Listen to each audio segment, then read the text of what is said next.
Thanks for clicking on the video. This is going to be another episode of SNTR Gaming, talking about New World swinging the ban hammer, consistent problems with the game, requiring them to respond very strongly on the forums about this, and we wanted to make sure and cover this so that you were able to get the information about what exactly they said. This is a live stream, so the video is pretty long, but right here on the front is probably everything you're looking for if you didn't catch the live stream. Hit subscribe and the bell button if you want to see these entire streams, or check out my channel SNTR Updates, where these shorter segments get recorded for.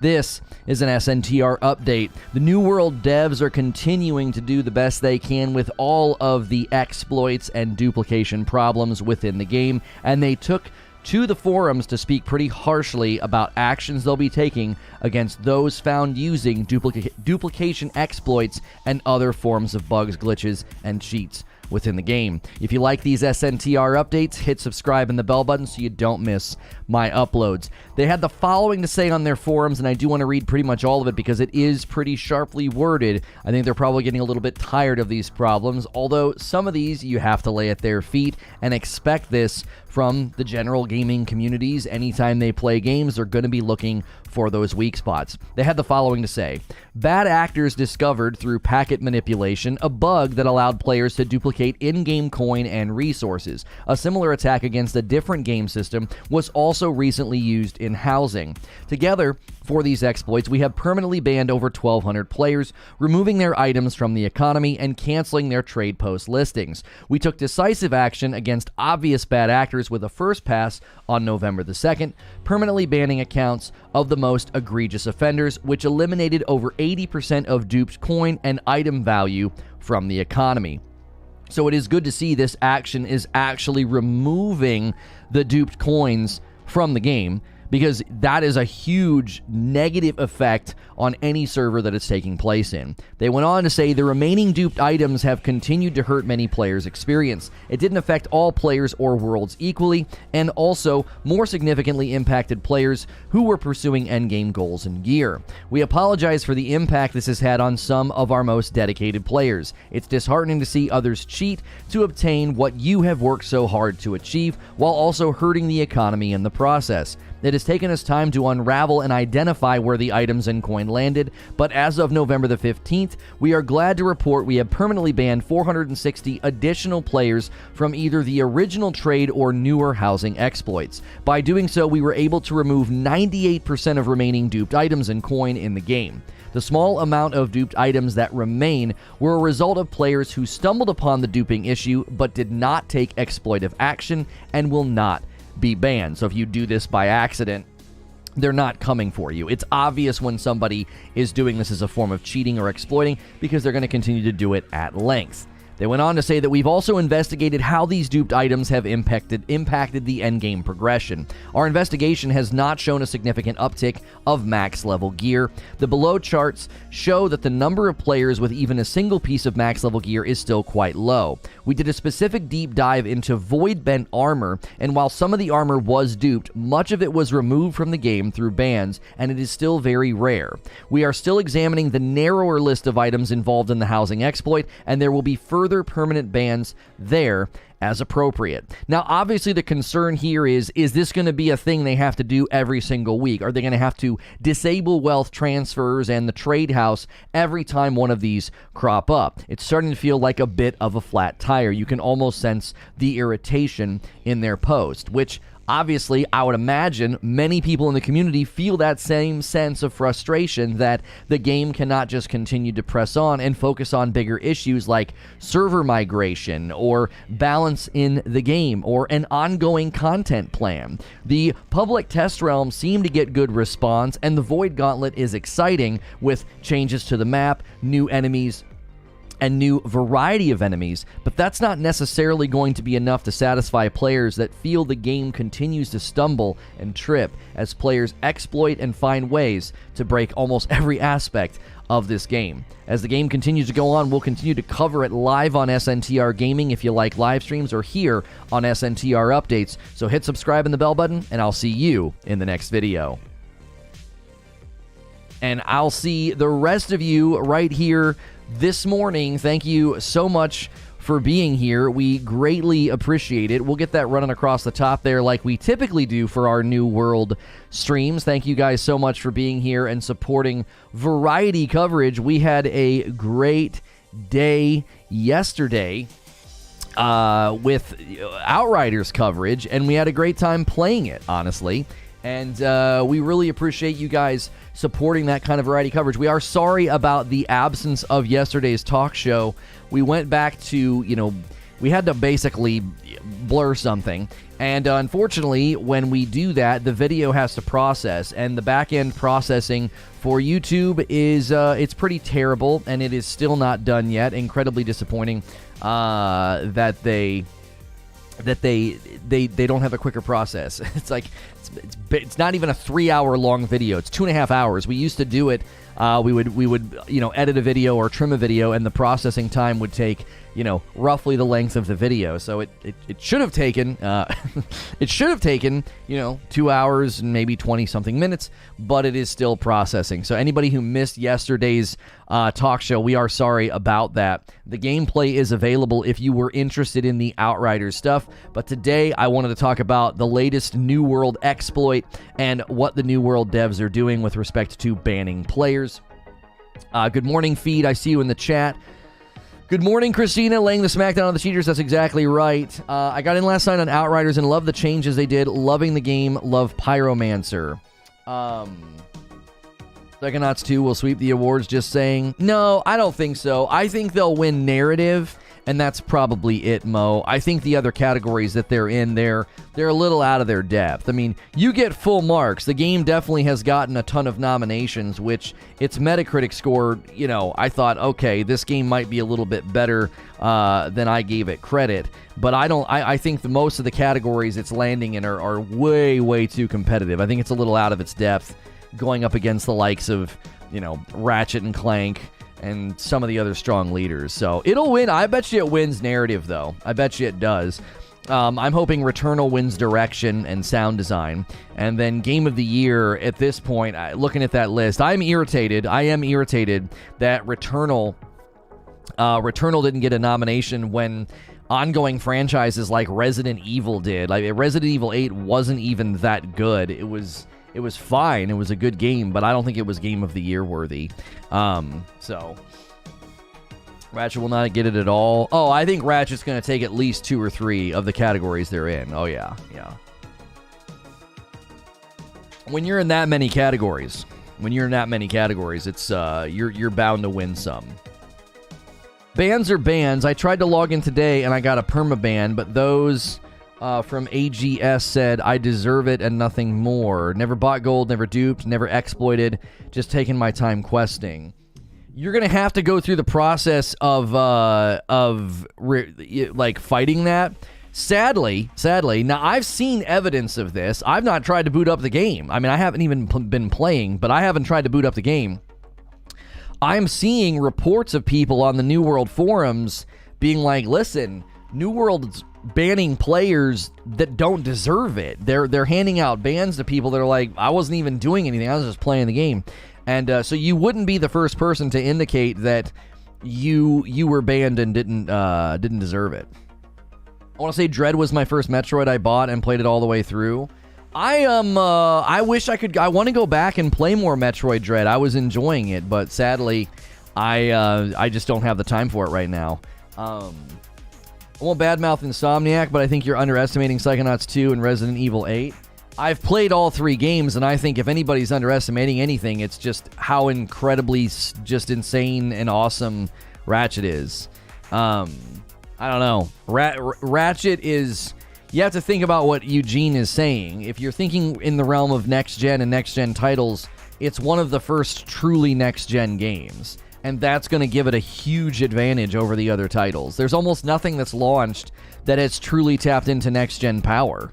Nothing. Like, aside from Returnal, what has tapped into next-gen power? They deserve a lot of marks for that. That's why I think Returnal deserves to be up there over Resident Evil. Like, Resident Evil was just another Resident Evil. Like, there wasn't anything that spectacular about it. You know what I'm saying? I don't know. I was surprised Forza didn't even get a Game of the Year nod. I mean, it got 2. I think it got 2 noms, but not a Game of the Year, which after the praise and the success and the sales. I was like, what? I don't know. Seems like a lot of the people are maybe victims received a lot of dupe materials in some way, might not have known it. Now, there were reports about New World duping that was ending up in the hands of people that were like, I didn't dupe anything. And then, come to find out they somehow acquired, dupe stuff. We also saw reports of people that were going into the New World public test realm and were getting banned for playing the public test realm. So I don't necessarily understand how they're making these mix-ups. They didn't even ban that many people, like 1,200 and then another 480. So they've banned 1,700 people. So they haven't even hit 2,000 yet. So when you're doing, in my opinion, such a small number of people, how are you misfiring, right? How are you misfiring?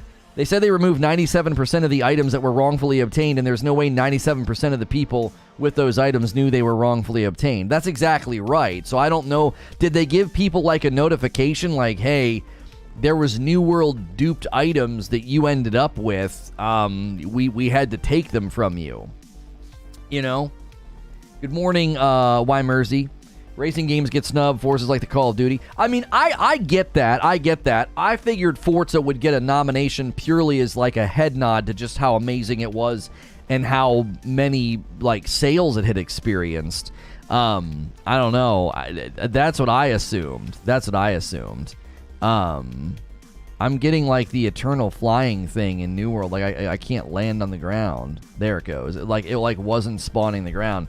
Yeah, I'm in the game, no problem. I'm at 58, and I've not lost any items, although a lot of my items' icons aren't showing, which is a little strange. You can see there, game's acting a little squirrely this morning. Boom, there we go. So maybe a little laggy, but we're in the game, and it doesn't seem like we've had any items taken from us. So, the portal rendering another area, Psychonauts did that too. I just think, Mo, I think this argument's kind of tired, okay? I get it. I do. I get it. You think Psychonauts 2 is apparently like the quintessential game, and it clearly did the right things because it got a lot of praise, but I'm just really tired of hearing the same talking points about this. It's just exhausting. Ratchet did way more than just portal teleportation, so it really just shows a massive amount of bias when I'm willing to concede that Psychonauts got a lot of praise and did a lot of things right. But when you want to overlook the mountain of things Ratchet did, it just shows that maybe you're a little insecure about the fact that Ratchet was a better game. You're not giving it a fair shake. I'm giving Psychonauts a fair shake. I said, I think the gameplay loop and the graphics are a little dated, but clearly it got a lot of praise. People really liked it. Like, I don't like give it a short like showing. I give it a fair shake. You don't give Ratchet a fair shake, which I think is just a very stacked deck. It's like you can deny and ignore all the things Ratchet did and then be like, yeah, that's why Psychonauts is going to win, but the judges and the general voting public aren't going to think that way. You know what I'm saying? If you play it and you see the seamless Pixar level cinematics that go from gameplay to cinematics to back to gameplay, I don't think you can be like, oh, but the Portal thing they could have done before other games did Portals. Ratchet & Clank is by far one of the greatest games I think I've ever had the pleasure of playing, and Psychonauts was not. Like, that's just where I land on it. Psychonauts got the praise it deserved because they did a good job. They created a great sequel, but Psychonauts didn't push anything forward for the industry the way that Ratchet & Clank did. I would not be surprised if much of what they figured out they could do in Ratchet & Clank shows up in a future Spider-Man Spider-Verse game. Like, that's how good that game is. Like, I think it's industry changing. That's why I think Ratchet's gonna take it. So I mean, saying it's gorgeous is not what I'm talking about, Mo. I'm not talking about acknowledging that Ratchet's gorgeous. I mean, you always go to like one talking point, like, well, the portal thing, according to some guy, they could have done in the past, or, well, they did the portal thing also in Psychonauts. It's just such a bigger subject than that. It's not about which game is better. It's about Ratchet and Clank is literally, next to Returnal, it's the only next-gen game you can play right now. That says something. But you can't say that about Psychonauts. Can't say that about Resident Evil 8. You can't say that about any of the other games that are nominated. And Forza's not even up there, because I would give that ticket to Forza and say, you're one of the few true next-gen games available right now. When you walk out on the battlefield and you're the first one to say, our game's going to be truly next-gen, and it's PS5 only, you're going to limit your audience, limit your sales, then that's worthy of a whole lot more than, well, they did some cool stuff with portals. Like, no. No. Ratchet is a historic moment for gaming. It really is. Psychonauts isn't. Neither's Resident Evil 8. They're just continuations of a franchise, right? Like, you say Ratchet's just another Ratchet, but prettier. Okay, well, do you want to use the same measurement of value when we look at Psychonauts 2 or Resident Evil 8 or any other game on the Game of the Year noms that are basically another game in that franchise? Like, are we really going to try to claim like Psychonauts 2 somehow innovated and created a groundbreaking pioneer sequel? I highly doubt anybody's saying that. I really doubt it.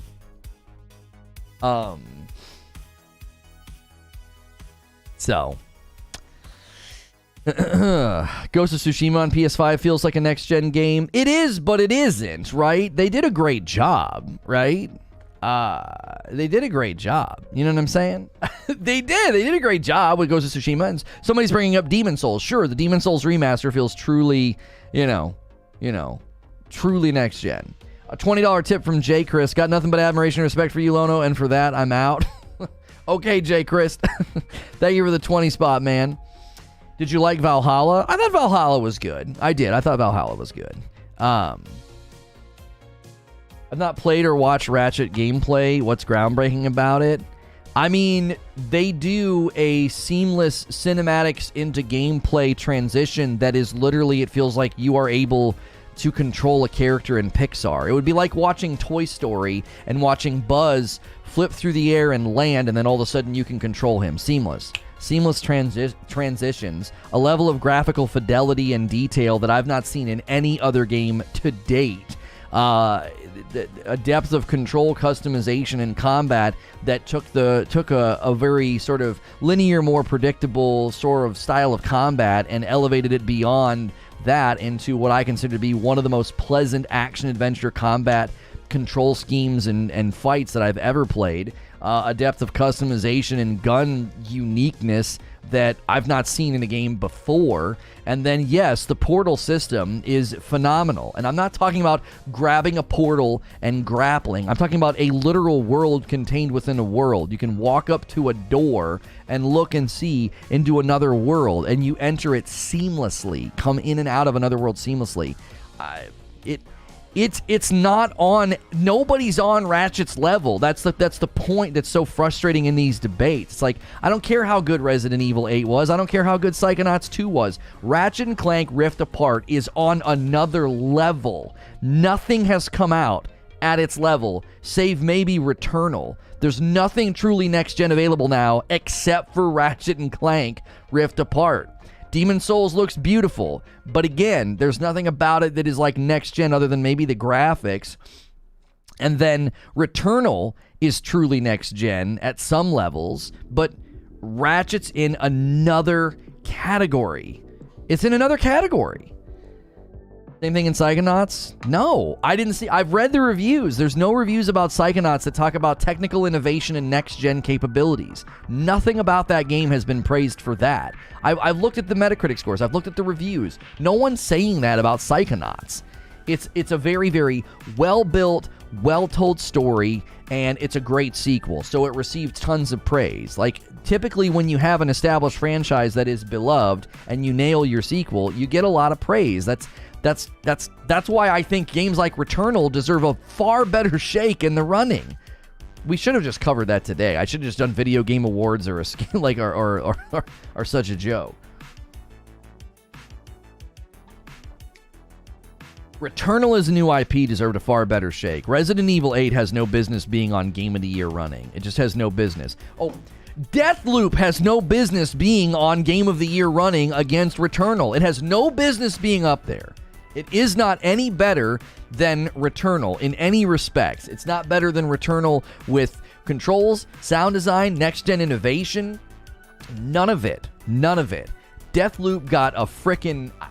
I don't even understand how Deathloop's getting the treatment that it's getting, because it's not that good of a game. It's sloppy. The AI is super inconsistent. The controls are bad. I don't know. It's just another sloppy arcane game with super great artwork and voice acting and direction. But at its core, it's still a sloppy arcane game, dude.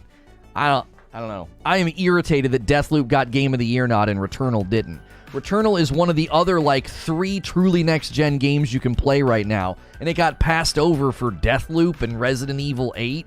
The frick out of here. The frick out of here.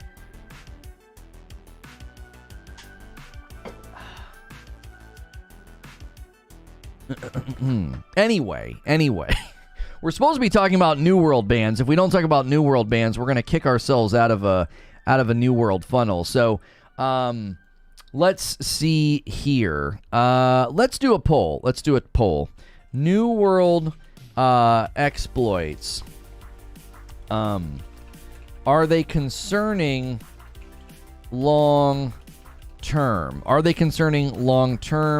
No, they will figure it out.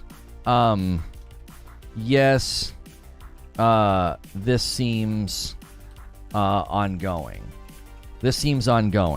So I want to know what you guys think. New World exploits, are they concerning long term? No, they will figure it out, or yes, this seems ongoing. Where is your sort of consumer confidence in New World? New World banning players in decent amounts of numbers, taking to the forums to speak very, very strongly about this.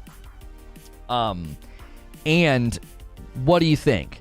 Is this concerning? Yes, this is concerning. This seems to be an ongoing problem. Or are you like, no, they'll get this under control? Where are you guys landing on this? To your knowledge, have they ever had a rogue game win Game of the Year? No, because it's a franchise. I'm sorry, it's a genre. It's a genre that is just now getting mainstream attention. Up until now, most games that were mainstream were not rogue. Dead Cells probably won some awards as an indie, but you didn't see Game of the Year nominations for rogues before because they were too small, not well known enough. When Lono wants a rogue to win Game of the Year, a Game of the Year award, it says something, right? Hades couldn't have won Game of the Year, I don't think. It could have won an indie category, but not Game of the Year. GOTY being the big dog, the big daddy, best picture, Reckless says, I'm concerned between the player-based economy and the PvP. These sorts of exploits are severely discouraging. Hades was a nomination. Oh, literally, it got a Game of the Year nomination. I didn't know that. Wow. Okay, so this is not the first time a rogue got a nomination. That's impressive for Hades, dadgummit, because that's an indie title. My word. I mean, Deathloop and Returnal are, they got some big money behind them. There's still a lot of work to do with the game, but I don't know. They seem that they're not worrying by now. When the numbers go down, they will. Let's actually check the numbers. I was checking the numbers for Outriders, and they looked okay. I don't think the numbers for Outriders will be massively impacted. So there's 120,000 people playing right now, and the 24-hour peak was 177. Now, I've continued to say, if you start having your peaks dip below 150 to 100,000, that's going to be concerning, because then that means your servers are going to start to become very, very unpopulated. And the real problem is going to be if the New World server migration starts to happen because of population decline, and then they do a content plan or they outline something new, and then everybody wants to come back, those server migrations could become a serious problem, right? Harry says, New World devs even said the engine they built in is too complicated a while back, and they're still breaking things with every patch. Right, that is another concern that I have had. New World updates seem to consistently reintroduce problems. They seem to consistently, bring back issues that were supposed to already be resolved. And that obviously is a concern. It's like, is there a problem with the source code? Is it the engine, as Harry is saying? What's the New World exploit? I haven't been paying attention. So there was some sort of packet manipulation where people were able to dupe golden items, and it happened again. It was Sunday night going into Monday. It ended up on the New World forums, and I was like, here we go again. And I almost covered it Monday morning, but I didn't. And they basically disabled the wealth transfers again, and then had to ban a bunch of people. So this morning I read through New World banning players in decent numbers. Honestly, yeah, Rad. You liking that hashtag is very funny. You're like, oh, I'm pregnant, I'm allowed. It's like I almost responded and was like, well, I assume you were a fan, of that kind of a hashtag because you are pregnant, but I decided not to. I couldn't believe it when I saw it trending this morning. I was like, really? With the Spider-Man logo and everything? Oh, Why Mersey with a $5 tip. Lost my job last week, can't join, but I really enjoy your daily conversations and debates. Well, thank you. I appreciate that. I think you're new. I think you're a newer subscriber, somebody new to hanging out here, and we greatly appreciate that. I've quit the game for now. I can't keep motivation for a game where the way to succeed is exploiting glitches and risking bans. Oh, no, I hear you, Harry. I 100% hear. You know what I mean? It's unreal that they let that happen. Well, they didn't let that happen. What happened is everybody's spelling it with that capitalization, and then that makes it trend. So it was like, oh, wow, did you guys didn't run this through, what are there any possible, innuendos that could come from this, since it literally contains that word? Nobody saw the COCK? Nobody? Okay. All right. No, that's fine. Just run it. Just run it. Lots and lots of technical debt on this game and engine, says Hilarion. I can only imagine the spaghetti code, what it looks like on the back end. Tag Cost says, New World has the worst endgame of an MMO history for sure. The NPC's coding sucks. You can predict everything, and you do the same thing forever. Well, one of the reasons I'm not concerned yet, so you guys, the concerns in chat are, it's about a 50-50 split on these exploits. Because it seems like every other week there's another New World exploit in the game. And so then you got all this banning going on. So the reason I'm not super concerned just yet, I'm standing in a server right now, and I see a very, very equal mix of 60s, but then I'm seeing a 32, I'm seeing a 38, I'm seeing a 46, I'm seeing a level 10, another 20-something. They're all just sort of running past me in the town. And it would not surprise me if the ongoing player base whittles itself down into the folks that are just not necessarily to the end game yet. Now, the true test of this game, and really any game, is ongoing. Another person just walked past me that's a 44. So the true test is ongoing. Can they maintain ongoing an ongoing player base, right? New World population. The concerns about that, I think, are completely justified, right? Are you 60 now? I'm 58. I've been taking breaks from the game because with the Outriders news and then from Fridays, we're taking our time, honestly. I didn't see a reason to rush to 60 anymore. We were far enough behind, you know what I mean? Die Bear coming in and renewing that membership. That is a blue badge. Thank you so much, Die. Welcome back. Haven't seen you in a while. Hope you are well.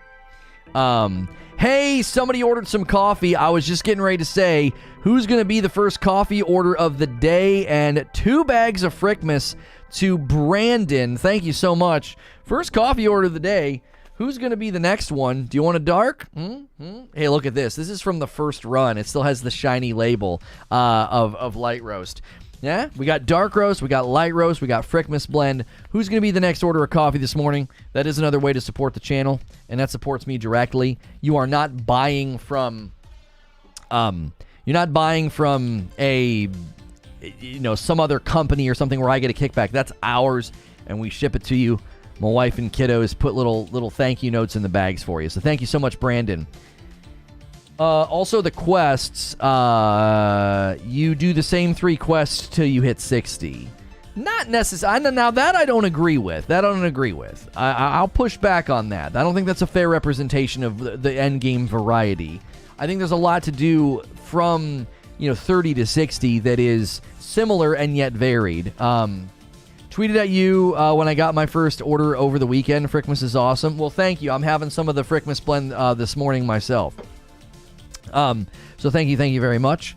Diebear with 3 months says things are getting balanced. Well, good. I hope things are going well for you. Guys, if you're enjoying the show, remember to hit subscribe. That way you can be here. I am a safe for work broadcaster. A lot of people treat this broadcast like gaming radio.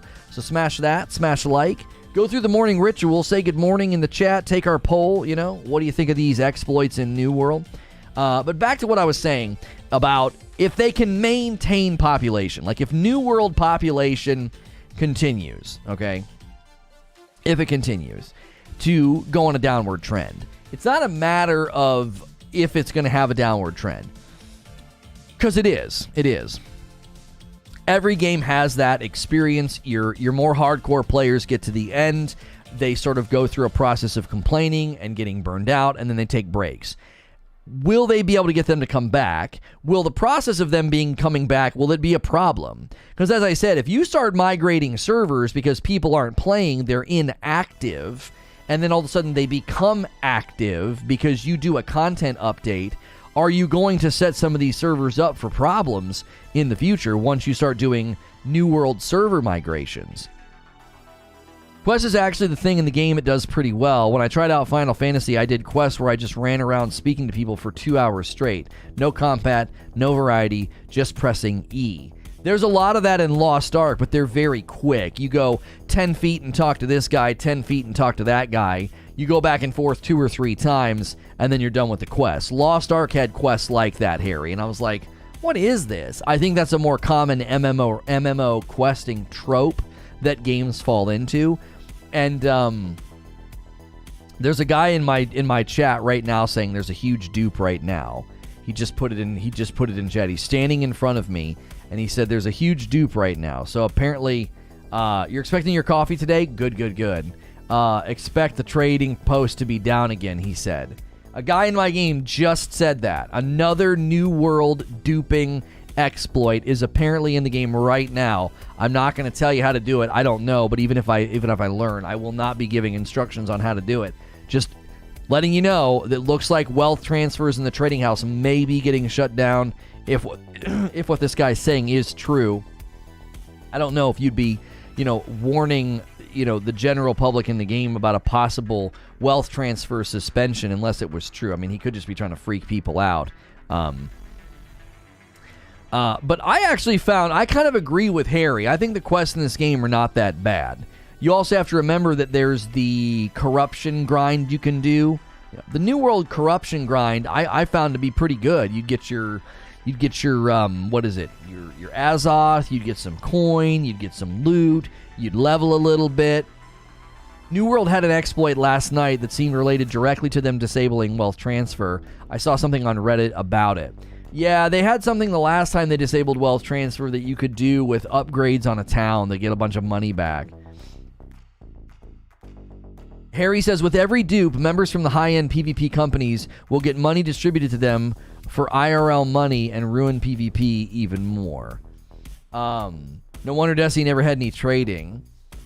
I said this before this game came out. Listen, I don't want to do the I told you so thing, but virtually everything I said before this game came out is coming home to roost. I talked about the lack of combat fluidity. They just recently did a blog post addressing combat fluidity as a frustration point. I talked about trading being incredibly dangerous and potentially very toxic and caustic to the game's longevity because players will find ways to break your game. I said they will find the tree that's giving too much XP. They'll find the world boss that's glitched and something's wrong with it, and they will exploit the frick out of it, and they will mess with the economy. I said that PvP will have a natural cannibalistic effect on the game. All of these things are coming true because that's the case with gaming, right? I said all this before the game came out. I was given assurances that the wars and the invasions, it wouldn't be a problem. Everybody would get their fair chance to get in. That's one of the most common complaints is I'm not allowed to join the war or the invasions. The rich get richer. I don't get picked. I said that was potentially going to be a problem as well. Matthew Taylor with a brand new membership. Enjoy the dope badge and emotes. Thanks so much for that brand new one. We are inching closer to 400 members here. Thank you so much. A $10 tip also from Matthew Taylor. Longtime lurker, not a great day, so I'm using you as a distraction. Well, I hope I can get you through a crappy day and make it a little bit better. Do the I told you so. People need to pay attention when you're spot on. Not simping, but I feel your pain on being right and people dismissing you as paranoid. You could go back and watch every VOD, every amount of New World coverage that I did before this came out. These are all the things I brought up. I was like, PvP always naturally turns to cannibalistic behavior. Trading in games is super risky. When you let people trade to grow their wealth in the game, they will find ways to exploit it, break it, and profit. They'll do it, and they have, right? Now, combat fluidity, I don't deserve a whole lot of credit there because I think everybody who played the New World beta, New World gameplay, from very early on, it was clear that the combat was a little clunky, right? It was a little clunky, and everybody was kind of talking about it. And a lot of folks told me that, listen, if you've played a lot of MMOs before, the combat's fine. The combat's fine. And the reason that I didn't accept that as an excuse was that not people playing this game are not automatically going to say, oh yeah, combat's fine, because it appeals to people who haven't played a lot of MMOs, right? It appeals to people who are just looking for something more mid-lane, more casual, more action adventure. And they are going to be the ones, they're going to be the players that are like, this combat doesn't feel that good. I'm personally not a huge fan of PvP component in a predominantly PvE game. Why? Because limitations are placed on the PvE experience that normally wouldn't be. Now, well, hang on though, Die. Hang on. This is not a predominantly PvE game, and that's one of the things I think that people forget. This was supposed to be a predominantly PvP game in its early builds, and they adopted a philosophy of, okay, we'll make allowances, and we will also have PvE ways of playing, right? Let's not paint this as a New World exclusive problem. I can name 40 games that have the same issues, including all you guys' favorite Dreg Liquor. I don't see other games having problems with the trade house and a real live economy that's being exploited and duped into the ground. I don't know very many games that struggle with combat fluidity the way that this game has when they've got so much money behind them. Most games at least nail combat fluidity. Now, PvP being cannibalistic and PvP and exploits and folks finding the path of least resistance, sure, every game has that. That's gamers, right? That's gamers in general.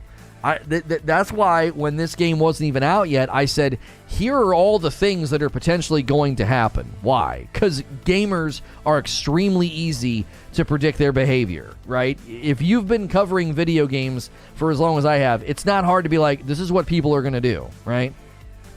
They put out that blog about trials, and I was like, people are going to low card farm. It took me 60 seconds to think of that. 60 seconds. Not because I'm a genius, but because gamers' behavior are super easy to predict, right? It's not hard. It isn't hard. So when you start talking about trade houses And you start talking about territory control and PvP, and I'm like, oh my gosh, 50 versus 50 wars where one company and a mayor gets to choose who's going to be involved. Yeah, that's going to lead to nepotism, favoritism, and a general dislike and a disappointment for people that are not involved. And then PvP and territory control is going to turn very, very cannibalistic. What are you going to do on servers where one company has control over almost all the territory? What are you going to do about that? Trade house where you can amass massive amounts of wealth if you find some way to exploit the way of getting loot or getting really, really high value items, and then you can flood the trade market, and then the trade market turns upside down. Now we have a very healthy server. Look at this map. We've had a lot of back and forth. And purple's made a good go at it here. 4 territories, and then green has 4. And then the Covenant's only got 2, and it's gone back and forth a handful of times. Now, a lot of servers haven't done that, right? I'm not saying this exact issue. I'm talking about games that have the same issue that occurs for long periods of time. Fallout 76 has in-game trading, vending, and off-site trading, and it's riddled with duping. Right.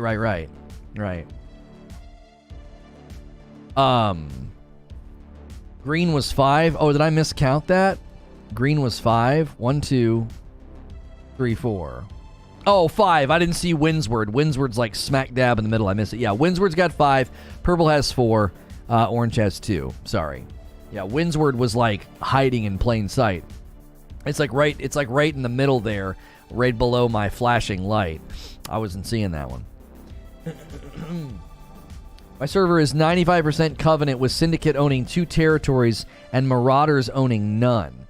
See, yeah, exactly, Panda. So what do you do when a server turns upside down on you like that? You know what I'm saying? What do you do? Are they ever going to do territory resets, or they just let it ride? They're like, nope, that's the way that it goes. That's what's going on that server. That's what's happening, right? If you're new and just tuning in and you're interested in the fact that there is a lot of New World banning players going on, there was another New World exploit that led to wealth transfers getting suspended. I just saw in the game players talking about another dupe that apparently has shown up, and they're anticipating wealth transfers being disabled once again. If you're new and haven't said anything in chat, feel free to introduce yourself. Hit subscribe so you can do that. Take our poll at the top of the chat. Do you think these New World exploits, is it concerning? Yes, this seems ongoing, or no, you think, no, they'll get control of this. Panda says, I can't wait for merges, and the Covenant territories are all owned by one group with many subgroups under the same name. Yeah, that was basically folks' answer to the limit on company size. You got New World company size limitations, and that was their way around it, unfortunately. And we've continued to think of ways that they could limit some of that. There's a handful of ways I think they could maybe curb down some of the overemphasis of control that many people have been able to get away with. And again, it's when something is player run. All right, when something's player run, the challenge is going to be if you come in and you start fiddling with stuff. You come in, you start fiddling with stuff, then it's not really player run anymore, is it? Like the New World economy, as an example. As long as they're removing the duped items and the duped gold, you know what I'm saying? It's just kind of like, yeah, I mean, this is it. This is a player run economy, It's chaos. And they're, a little bit okay with, I think, a little bit of chaos. And you don't want to create a pendulum swing. You start fiddling with stuff, and the pendulum's going to swing in the other direction. Then you're going to be in an eternal tennis match of reaction. This game combat is trash, says Sandra. I hate the 3 abilities. Then I have to swap to my bow. WoW is the best MMO out there. Clever. It comes to combat 1,000%. I got to level 15. I was like, mess this game. I'm done. Well, here's the thing, Sandra. I'm not going to try to talk you into playing this game. But if you were going from whatever your 3 abilities were, and then you tried swapping, you don't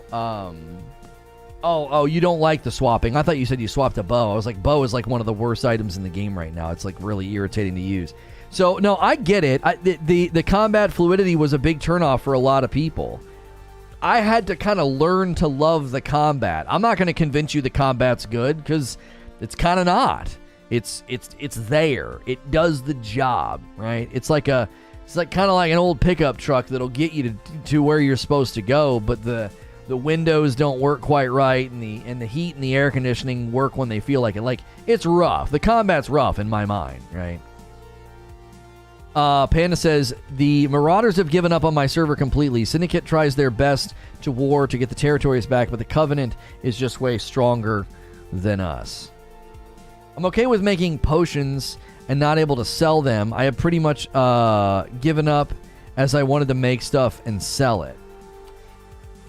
This is one of the dangers of when they have like the New World trade skills. Is that what they're called? Yeah. So you got your New World trade skills. All right. Let's just take a peek at this little menu here. Okay. The risk with how they have this set up is that you can do literally everything. So if you've specialized into something, it doesn't really matter. Okay, because everybody else is there too. Now, something that we've come up with, all right? Let's imagine that when I get my tracking and my skinning to 200, they could do this with future content additions, okay? And they could call it, I don't know, specializations or something of that nature, all right? We could call it maybe excellence. You're striving for excellence in these categories. Now, they could limit that, okay? And they could let you respec, and it would be extremely expensive, and maybe they would make it to where you can only respec every so often. But what if they gave you, like, 5 tokens of excellence to spend in 5 categories, okay? So you could be like, I want to be able to make very exclusive, awesome items in cooking and in, leatherworking, jewel crafting, and something else. So you spend those 5 tokens, and now new things are available to you. New options are open to you, and that gives you the ability to create items of value and go out and farm for the items to make it, and then you're sort of the guy, or girl in your server that makes and does those things.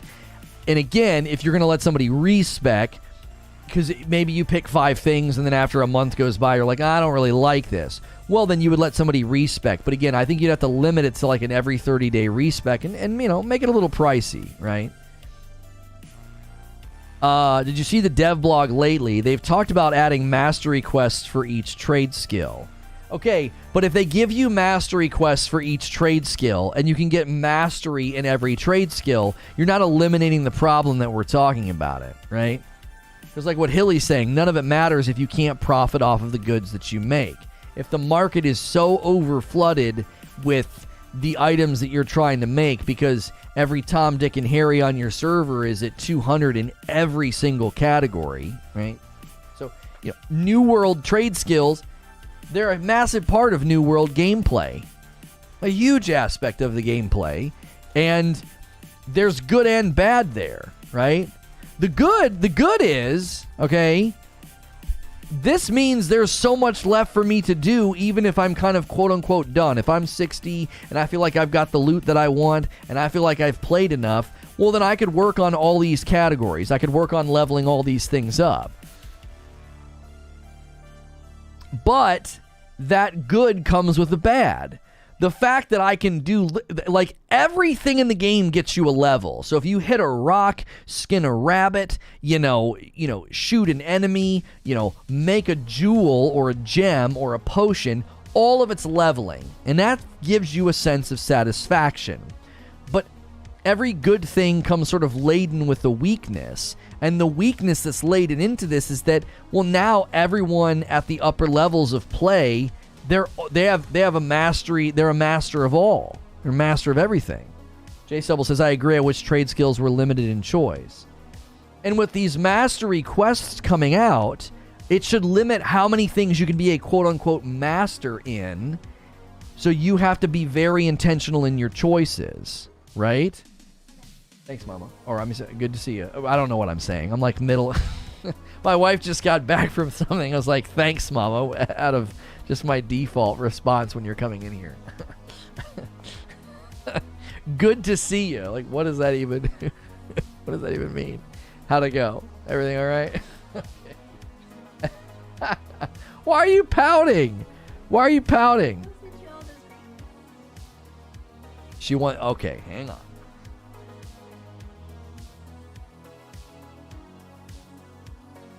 Ah! Your hands are so cold. Golly. Golly. Good to see you, Champ. Good to see you, buddy. Good to see you, champ. She just came in from outside. Her hands are cold, and she put them up the back of my shirt, and she'll put her cold hands on my back. Oh, my lands. It's like being touched by an Iceman. Lower back, wink, wink. Okay, all right. All right, Captain America. No, I don't need you in here right now, buddy. I'll see you later. That's a big problem, says Veter. Now that you explain it, everyone can do everything, and they don't depend on the market. First world problem of the economy in New World. That's right. That's right. Like, that's exactly right. If you're new and you're just tuning in, we're covering New World banning players. There was another New World exploit in the game, duping. Apparently, there's another one in the game right now that we could see wealth transfer delayed again today. Limitation promotes creativity, says Noel. I don't disagree with the principle of saying if you want to do everything, you can. But there has to be some step of the game where it narrows, all right? We have talked about this before in another game that I used to cover, and I talked about how too much freedom is a bad thing. If you could go into the skill tree right now, okay? Right now, if I could go into the skill tree of my spear, okay? Let's just talk about how freedom can be bad for a moment, and we'll make this analogous to the freedom with our trade skills. If I could come in here to this build and check every single box, given enough time, Batman could find a way to check every box here. Like, you give me enough time, and I get every single box checked, there's no choice. Everything is checked, which means there is a meaninglessness to the choices that I have made. Have you ever played through an action-adventure sort of RPG game where at the end of the game you have the entire skill trees specced out?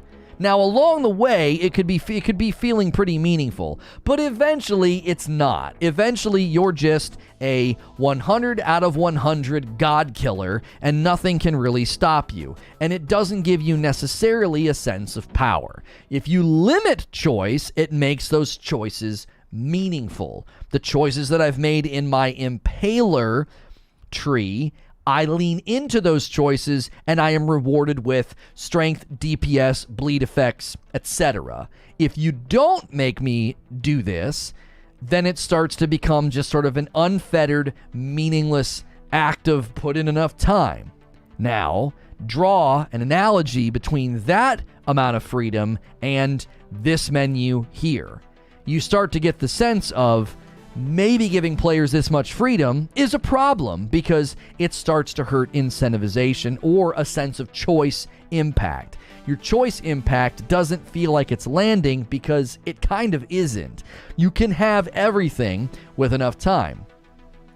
The people that aren't playing super hardcore will probably never feel this sense that you're feeling right now, but if they ever start to lean into something, okay? Let's say you're a mid lane player and you start making really, really great potions and you go to sell them and you realize every single person on your server, you know, at the upper echelon has a maxed out way of making, you know, the potions, right? Their arcana is at 200. So now your items have no meaning. And you're like, well, I just spent a ton of time doing everything I can to get my arcana up, but it doesn't matter because everybody's got max, right? Trophies are kind of what you're talking about. You get 15% gathering luck from one max tier, so that's another 45% luck to gather or armoring. But the trophies have nothing to do with what I'm talking about. You're talking about capstoning a trade skill. That's not what I'm talking about. I'm talking about creating choices that have an impact of power. If you could only choose 5 trade skills to quote unquote master, and those 5 trade skills, once mastered, could create very valuable items, the choice that you make has a lot of meaning, because for every 5 that you choose, there's 15 that you can't.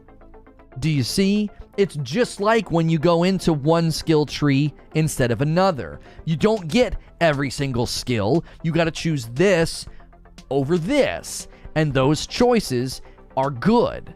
One of my favorite things in a game is when I'm looking at a skill tree, or I'm looking at classes or abilities or whatever, and it's a really hard decision because it all looks great. When I was looking at all of the players in Lost Ark, it was like, oh my gosh, I don't know who I'm going to pick. They all look amazing. That creates replayability. That creates a whole lot of meaning and satisfaction in the choice that you make initially. Jay Stubble says, in Star Wars Galaxies, gear would eventually break over time and be irreparable. That could help the crafters. People would use craft items for most activities and save the best gear for wars. I don't necessarily know if I would sign on to that. I'd have to see simulations run and see it in action, because that might start to feel extremely hamster wheel if you don't do it correctly. Harry says, there will always be the 5 best that everyone picks. Then those items aren't valuable. Then what? You're stuck with those skills, or you can't reset your leveling. Harry, you are assuming that if I master fishing, there's not something incredibly valuable that I can create, because those items don't exist yet, homie. I'm envisioning them saying, if you choose mastery of fishing, get it to 200, choose mastery of fishing, you can do something with fishing that is extremely valuable. And there would be people that chose 5 other things that would be happy to buy those items from you. You would have to, as the developers, go to every single trade skill and say, we need to create new high-tier items of value for each of these that would be coveted no matter what.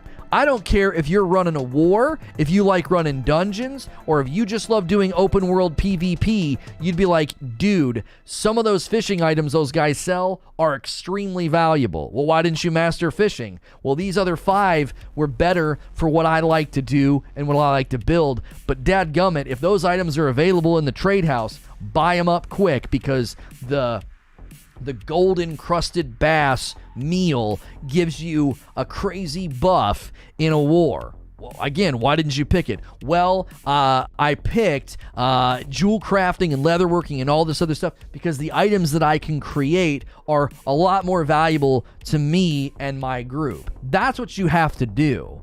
You have to look at every single one of these trade skills and say, what is something that you can't presently cook, potion, jewel craft, engineer, armor, or weaponsmith, and furnishing. Well, furnishing is maybe not as good of an example, okay?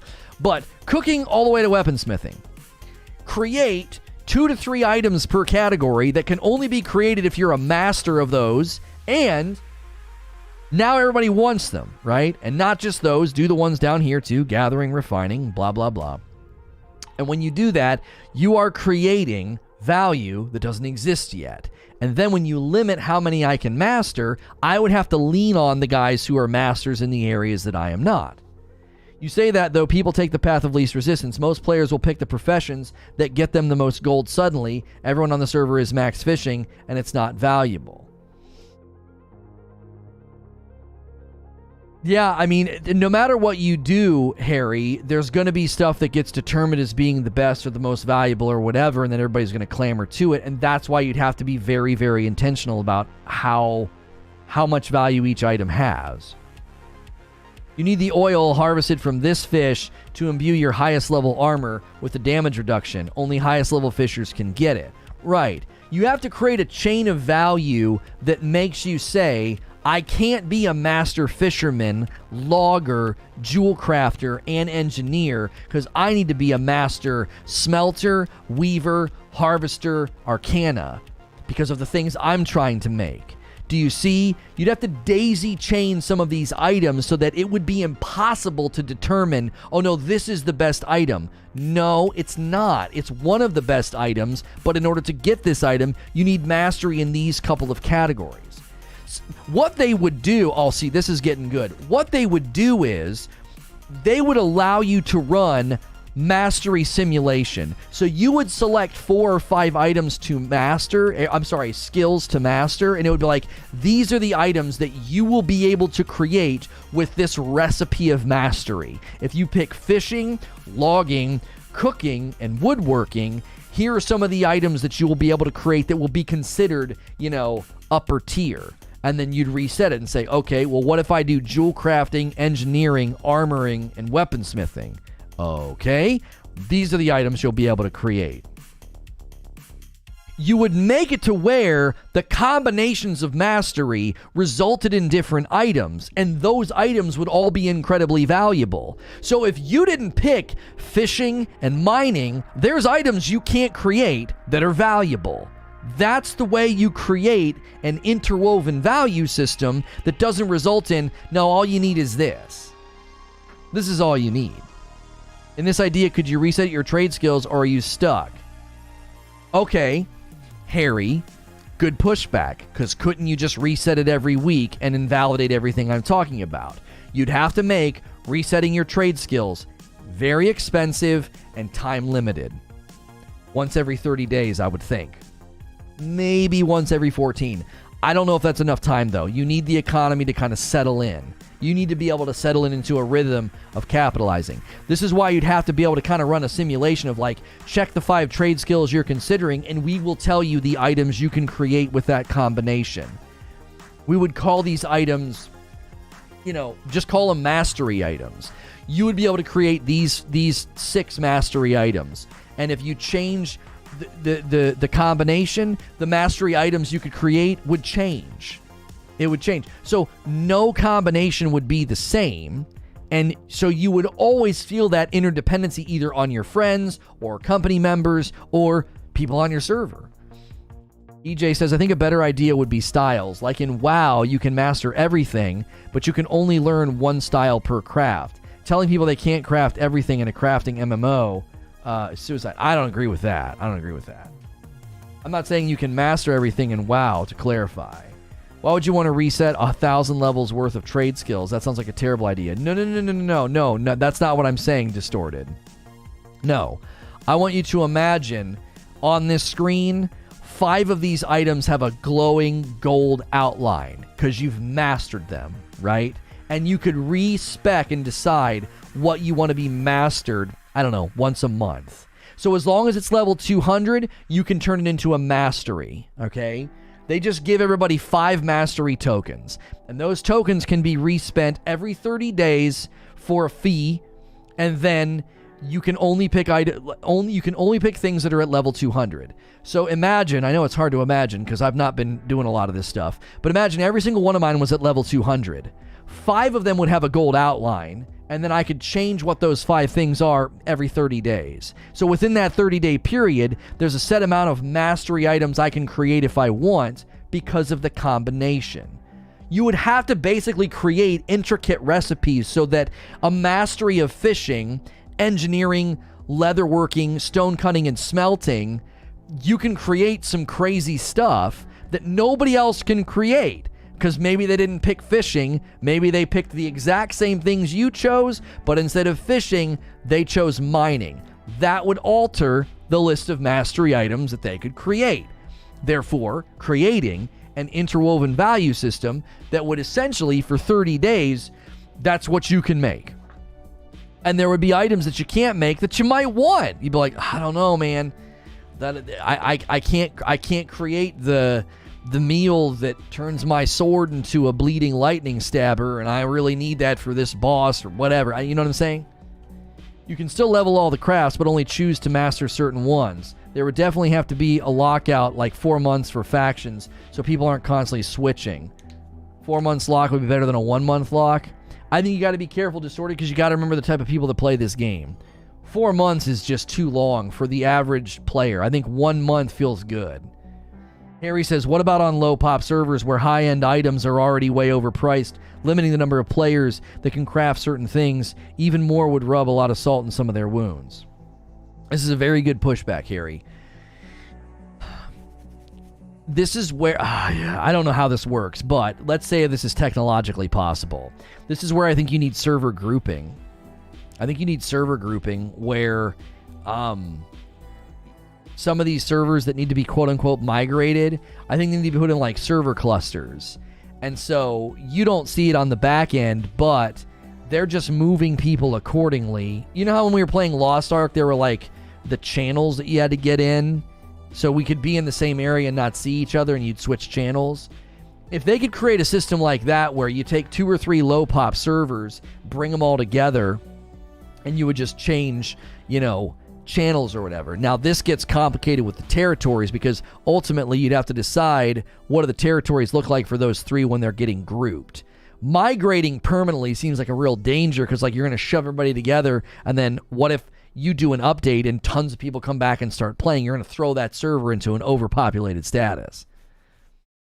Have a meeting with a professor in like 2 minutes, be back in a bit. Okay, Harry. Got to make it a meaningful choice, says Distorted. A month isn't very long for more dedicated people to always maintain control, especially wealthy people having the wealth to stay at the top of the crafting end. Yeah, but that's 4 weeks where they're only investing in a couple of items, right? Or merge the servers. Yeah, I mean, the servers have to be at some level merged, but you have to have a way of breaking them up healthily later if they become overpopulated. Does that make sense? Right now, there are servers that had queue times and population problems, and now they don't. Now they have the opposite problem. Now they have engagement deficits, and so the economy is struggling on those servers, okay? You start merging them, and then in 3 months, they're like, hey, we launched a bunch of new expeditions and items, and there's new weapons and things to do, and people come surging back. You could throw that server into, an overpopulated state because you merged it. If you merge 2 servers that aren't doing too well, then that's a problem. Who's going to be the next coffee order this morning? If you haven't used the coffee command, order some of the Rageless Roast. That is our coffee, and it supports me directly. Do me a favor and smash the like button this morning if you haven't already. If you're enjoying the New World banning players discussion, be sure to hit subscribe so you can talk in the chat, and take the poll at the top of the chat. New World exploits, are they concerning long term? 45% have said no, they will figure it out, and 55% have said yes, this seems ongoing.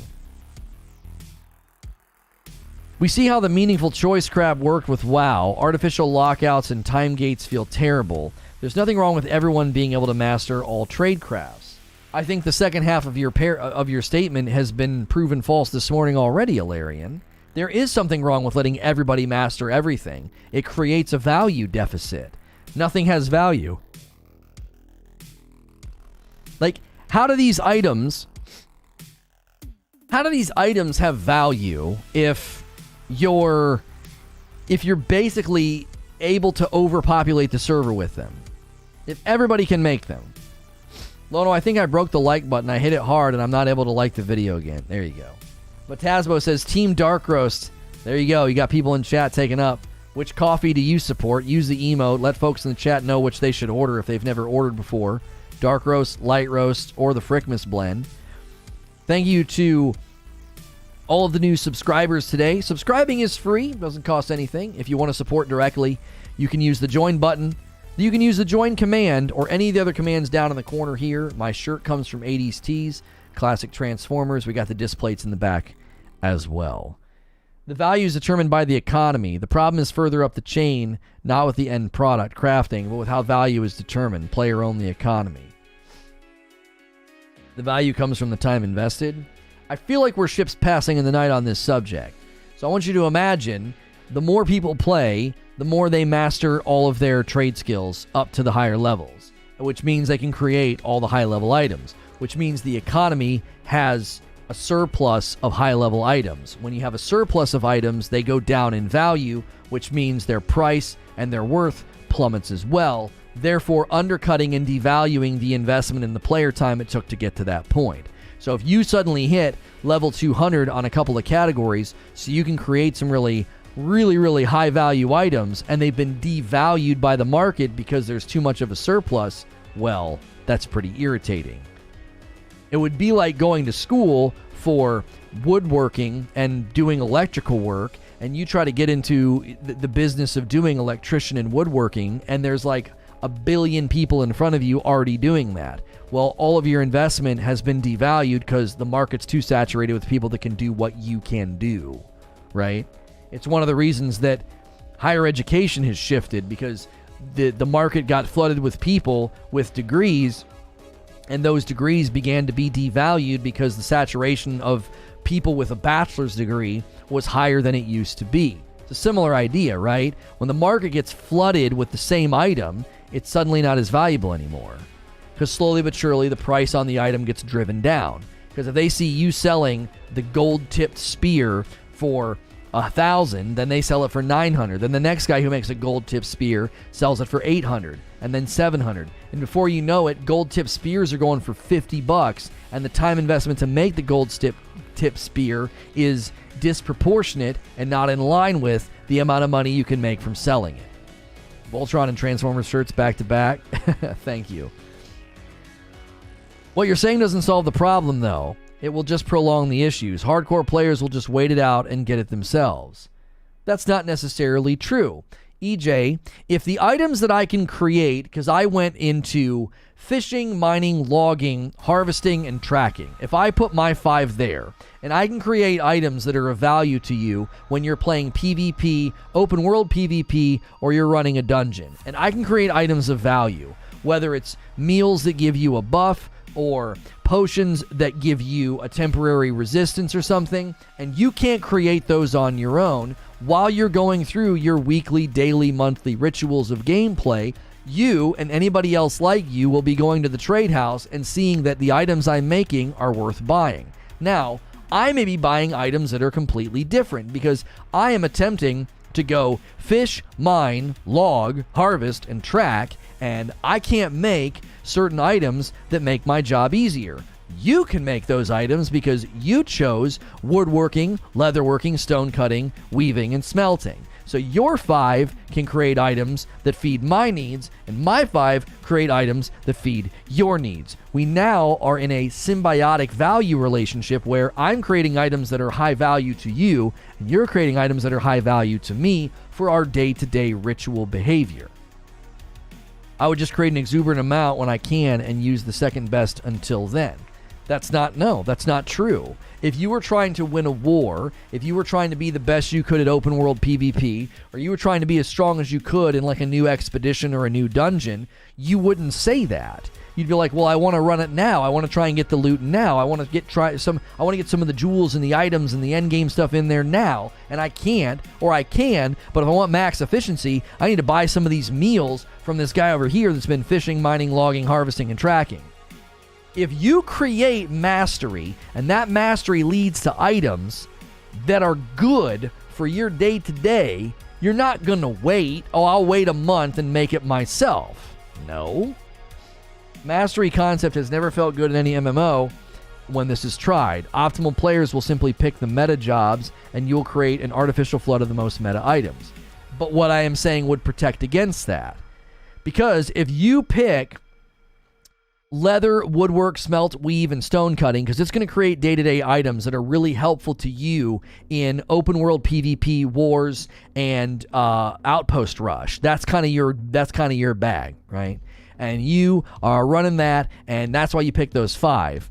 But I picked fishing, mining, logging, harvesting, and tracking because of my day-to-day routines. But I get to create a couple of items that are really valuable to you in your day-to-day, and you get to create a couple of items that are really valuable to me. You've now created some symbiosis. There's no symbiosis if you can just master everything on your character. That's why people make alts. The alts pick different professions so they can make everything. Right, but you don't create a game and worry about the people that are going to be divergent and anomalous. I would wager to say 80% of the community isn't going to have the time to do that. So you don't make the game for the 10 to 20% that are going to go nuts and create alts and then not need the other people in the economy. Like, you don't make the game for them. You make the game for the 80% that'll be happy to have a specialization and something they can throw themselves at to make some coin. I understand what you're explaining. I agree on paper it sounds good.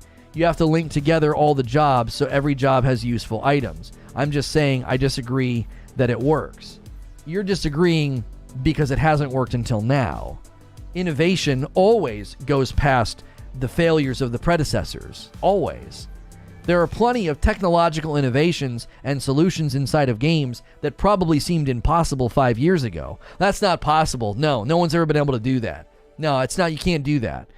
Whether it's the lighting and the texture mapping that games do now, or the ability to have so many people in a given area, or the ability to have games that run and look photorealistic while also having network connections to other players, or, anything in the technological realm of video games, there was probably a time where someone was like, that's not possible. No, nobody's ever been able to do that. Sounds like a lot. Socialism argument has never worked. We just haven't done it right yet. I'm not getting into that discussion with you. Innovation takes time since it also depends on adoption, right? Don't work, the economy will die if not changing. Right, like you're acting like the economy's doing great right now as it is. Like, you know what I'm saying? Like, the current system isn't actually, I wouldn't say the current system's flourishing either, is it? Like, people always want to criticize the alternative, but it's like your system's not working all that great right now either. If we're gonna give marks to a flourishing economy and interwoven system within a game, I don't think New World right now would get a ton of high marks for its economic health. If this dude grinds 200 on 5 accounts, good for him. He deserves the money. That's what I'm saying. Yeah, we have 355 people here and no one's smashing that like button. Come on now, folks. Come on. Let's roll those likes over. Cheeky, I totally feel you on the argument. Just agree from past MMO experience. Yeah, that would be like playing Borderlands and say, oh, well, random rolls and, a continual grind and a live service version of a looter shooter. It's just not possible. Yeah, it's not possible. And then, Destiny and The Division are going to be like, what now? It seems like it's possible. Now, you might say those games have pitfalls, problems, and their own shortcomings. Sure.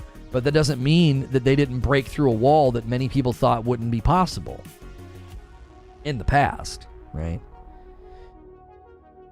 I have over 550 hours and I was banned for no reason. I think I got mass reported for mining on the ship in Fort Damnation, and now I've spent 4 days talking to bots from Amazon. Yeah, apparently if you get banned, trying to get it reversed is a freaking headache.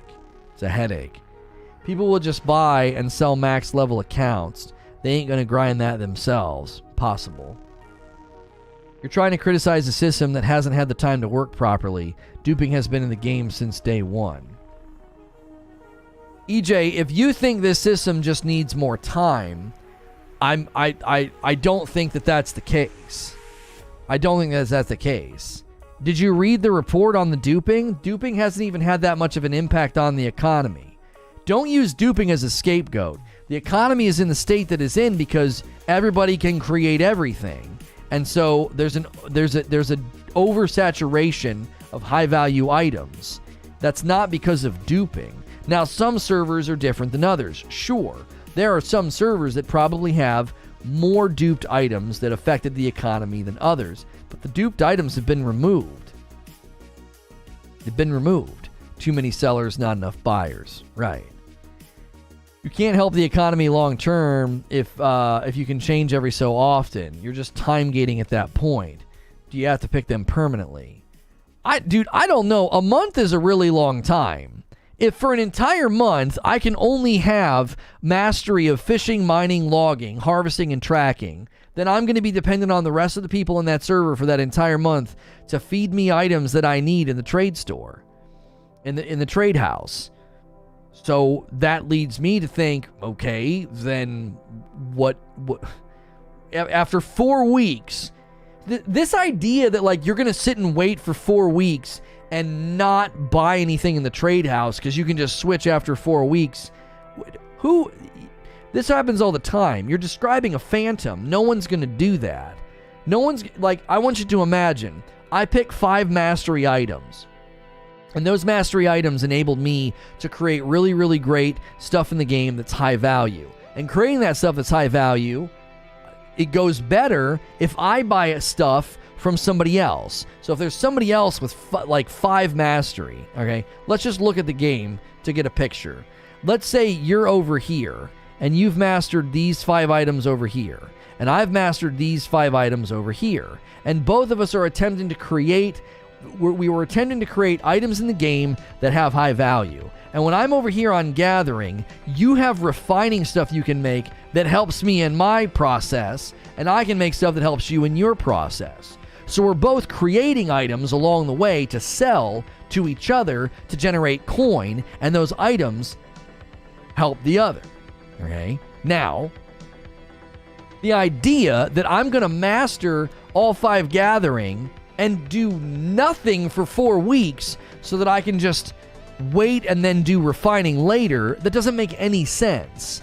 The reason that you would pick these 5 is to create items of value so that then you can make a bunch of coin. Do you see what I'm saying? You're not going to do that. Like, why would you do that? You're going to pick the 5 and just sit around, right? I need to go to the clip Lono talking about Profession Lockout on previous streams. He specifically talked about the game was structured so that everyone was supposed to be able to craft everything. Yeah, it is based in that. It is based in that way. It is. That's part of the identity of the game. And allowing people to do that all the way to 100, I think, is one of the charms of the game, is that everything you do makes a little bing noise, makes a little level noise, right? Whether you make a bowl of soup or kill a wolf or hit a rock with your pickaxe, everything is going ding, ding, ding, ding, ding. Everything's going up, right? I don't think there's anything wrong with that. I think the challenge becomes, at the end, mastery is basically available to all, which makes your choices meaningless, and it oversaturates the market with high-value items. A lot of the game economy problems could be solved if there was an NPC or something that would buy items at a set price. Maybe. We talked about maybe allowing that to happen at the town board. I think creating mastery lockout is antithetical to that design philosophy. It's not antithetical to the design philosophy because that design philosophy impacts 0 through 200, and then things change once you get beyond that. So the bulk of the game still retains that identity, and you're acting like when you get to the end game, those are the only items that matter. You would still be very pleased to know that, like, I'm level 200 on all these other items, and I can create stuff for myself day to day. I can create items for the town board because the game allowed me to level up everything. But there's certain items that I simply cannot make. Like, that's not the same as saying, oh no, you can't level and master, you can only do 5. You pick these 5 and invest in these 5, and then the rest of these items you can't touch, you can't make. No, you would still have your level 200 in all your skills, and then still be able to make a significant amount of items in the game that you need, whether it's a potion, or something for the town board, or something for a bounty, or something for a quest. Like I said before, we're discussing one slice of the pie when there are a lot more things that go into the economy issue, such as value of low-tier goods, no vendors and such. I think something that would help level 0 through 200 is what Techno said, and we've talked about having a town board that you could go to and exchange goods for gold. Now, where's that gold coming from? You would probably just have to have that created in the game. That gold has to come from somewhere, right? The game has generic wealth creation by, I don't know, you do a quest and that gold comes from somewhere. It's not coming from an actual bank account. The game literally generates it and creates it. So you could have low-level gold payout for items that you're making as you're working your way 0 to 200. And that would make those items retain some semblance of value as you're leveling up. And then when you get to 200 on everything, or on the ones that you really think are the most important, you would then master those and start creating items of greater value. In the beginning, they created the problem, changed the spawn of all the mobs. They created a way for a long time that has polluted the game, and now the whole market, then the exploitation of doubles and infinite gold.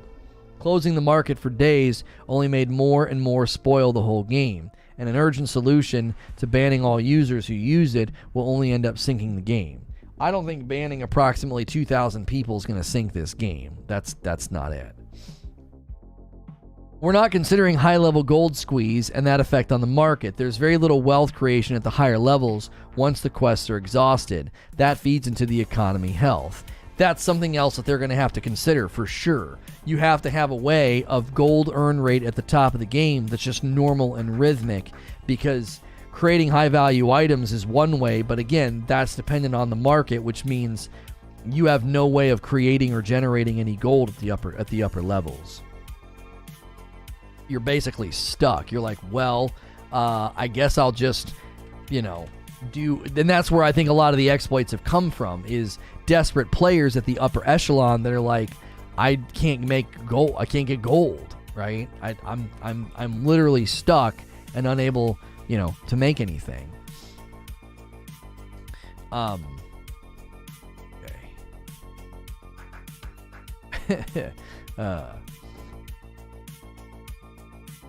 Imagine if crafters don't like how much they're making on high-tier items and they go on strike.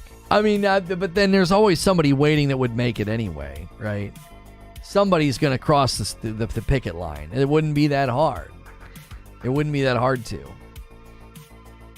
If you guys haven't smashed the like button yet, do me a favor and do that. Also, it is free to subscribe to the channel. That doesn't cost anything, and it ensures that you can be here. Monday through Friday, we are here doing this talk show, and we cover a lot of different games. We recently covered Outriders and Lost Ark, and we've been doing a lot of Elden Ring coverage as well.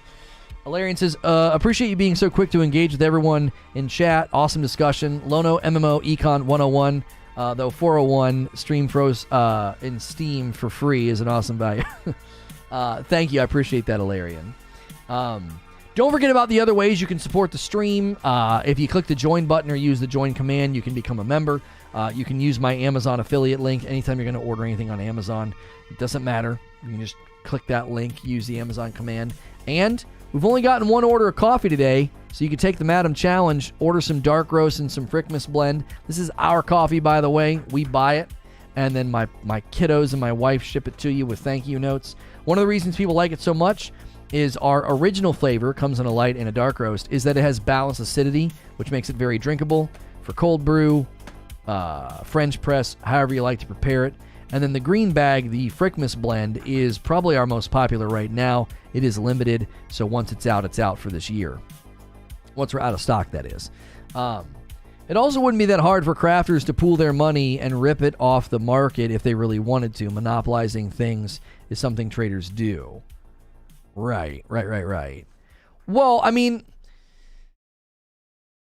I think you have to allow a certain amount of, I don't even know what you would call it. I think there's an acceptable level of sinister input in the New World economy, right? New World banning players for an exploit is not the same as people like plotting and scheming to make money, as long as it's legitimate, right? So if you decide to avoid the market or manipulate the market or whatever, if people band together, I mean, that's not, I think there's a certain level of acceptability there. That's somebody being, clever, right? Being clever isn't necessarily wrong. Being shrewd, being a shrewd businessman in this game, I don't necessarily have a problem with that, right? It's when it's the duping and the exploiting that they're banning people for, because you're literally causing the game to glitch to create wealth, and that's not good for the economy. Truth be told, it's not good for you and your experience. You're not actually experiencing the game as it's designed. You're creating a degenerate way of engaging with the game. Like if right now you could go and walk into a forest and hit these 3 glitched trees, and you do that for 10 hours a day, and it nets you XP and gold that is disproportionate to how the game is designed that economy should flow, then that's going to hurt your engagement, because you just engaged with the game in a super odd and strange way. And now you've bypassed all the natural leveling, earn rate, gold earn rate, wealth earn rate paths, and you're let's say you're wealthy beyond all imagination because you found some exploit that you ran in a 10-foot circle for 8 hours a day. That's not good for your experience anyway. What did I think of Outriders yesterday? I thought it was great foundation. I thought the transmog system was dope. I thought the 4 expeditions were cool. Sound design in that game is still just absolutely horrid, and I would love to see them do some significant sound quality adjustments to Outriders before the expansion next year. It's not really a reason to go back and play at length unless you want to go back and just collect every transmog item you can, which is fun, kind of like you're just playing and passively filling your transmog library anytime something drops. If you have trade lockouts and an unevenly distributed set of skills on that server, it would be very easy to do. What would be easy to do? If crafters pool their money and rip it off the market if they wanted to. You have to spell out how they would do something like that long term that would actually function well.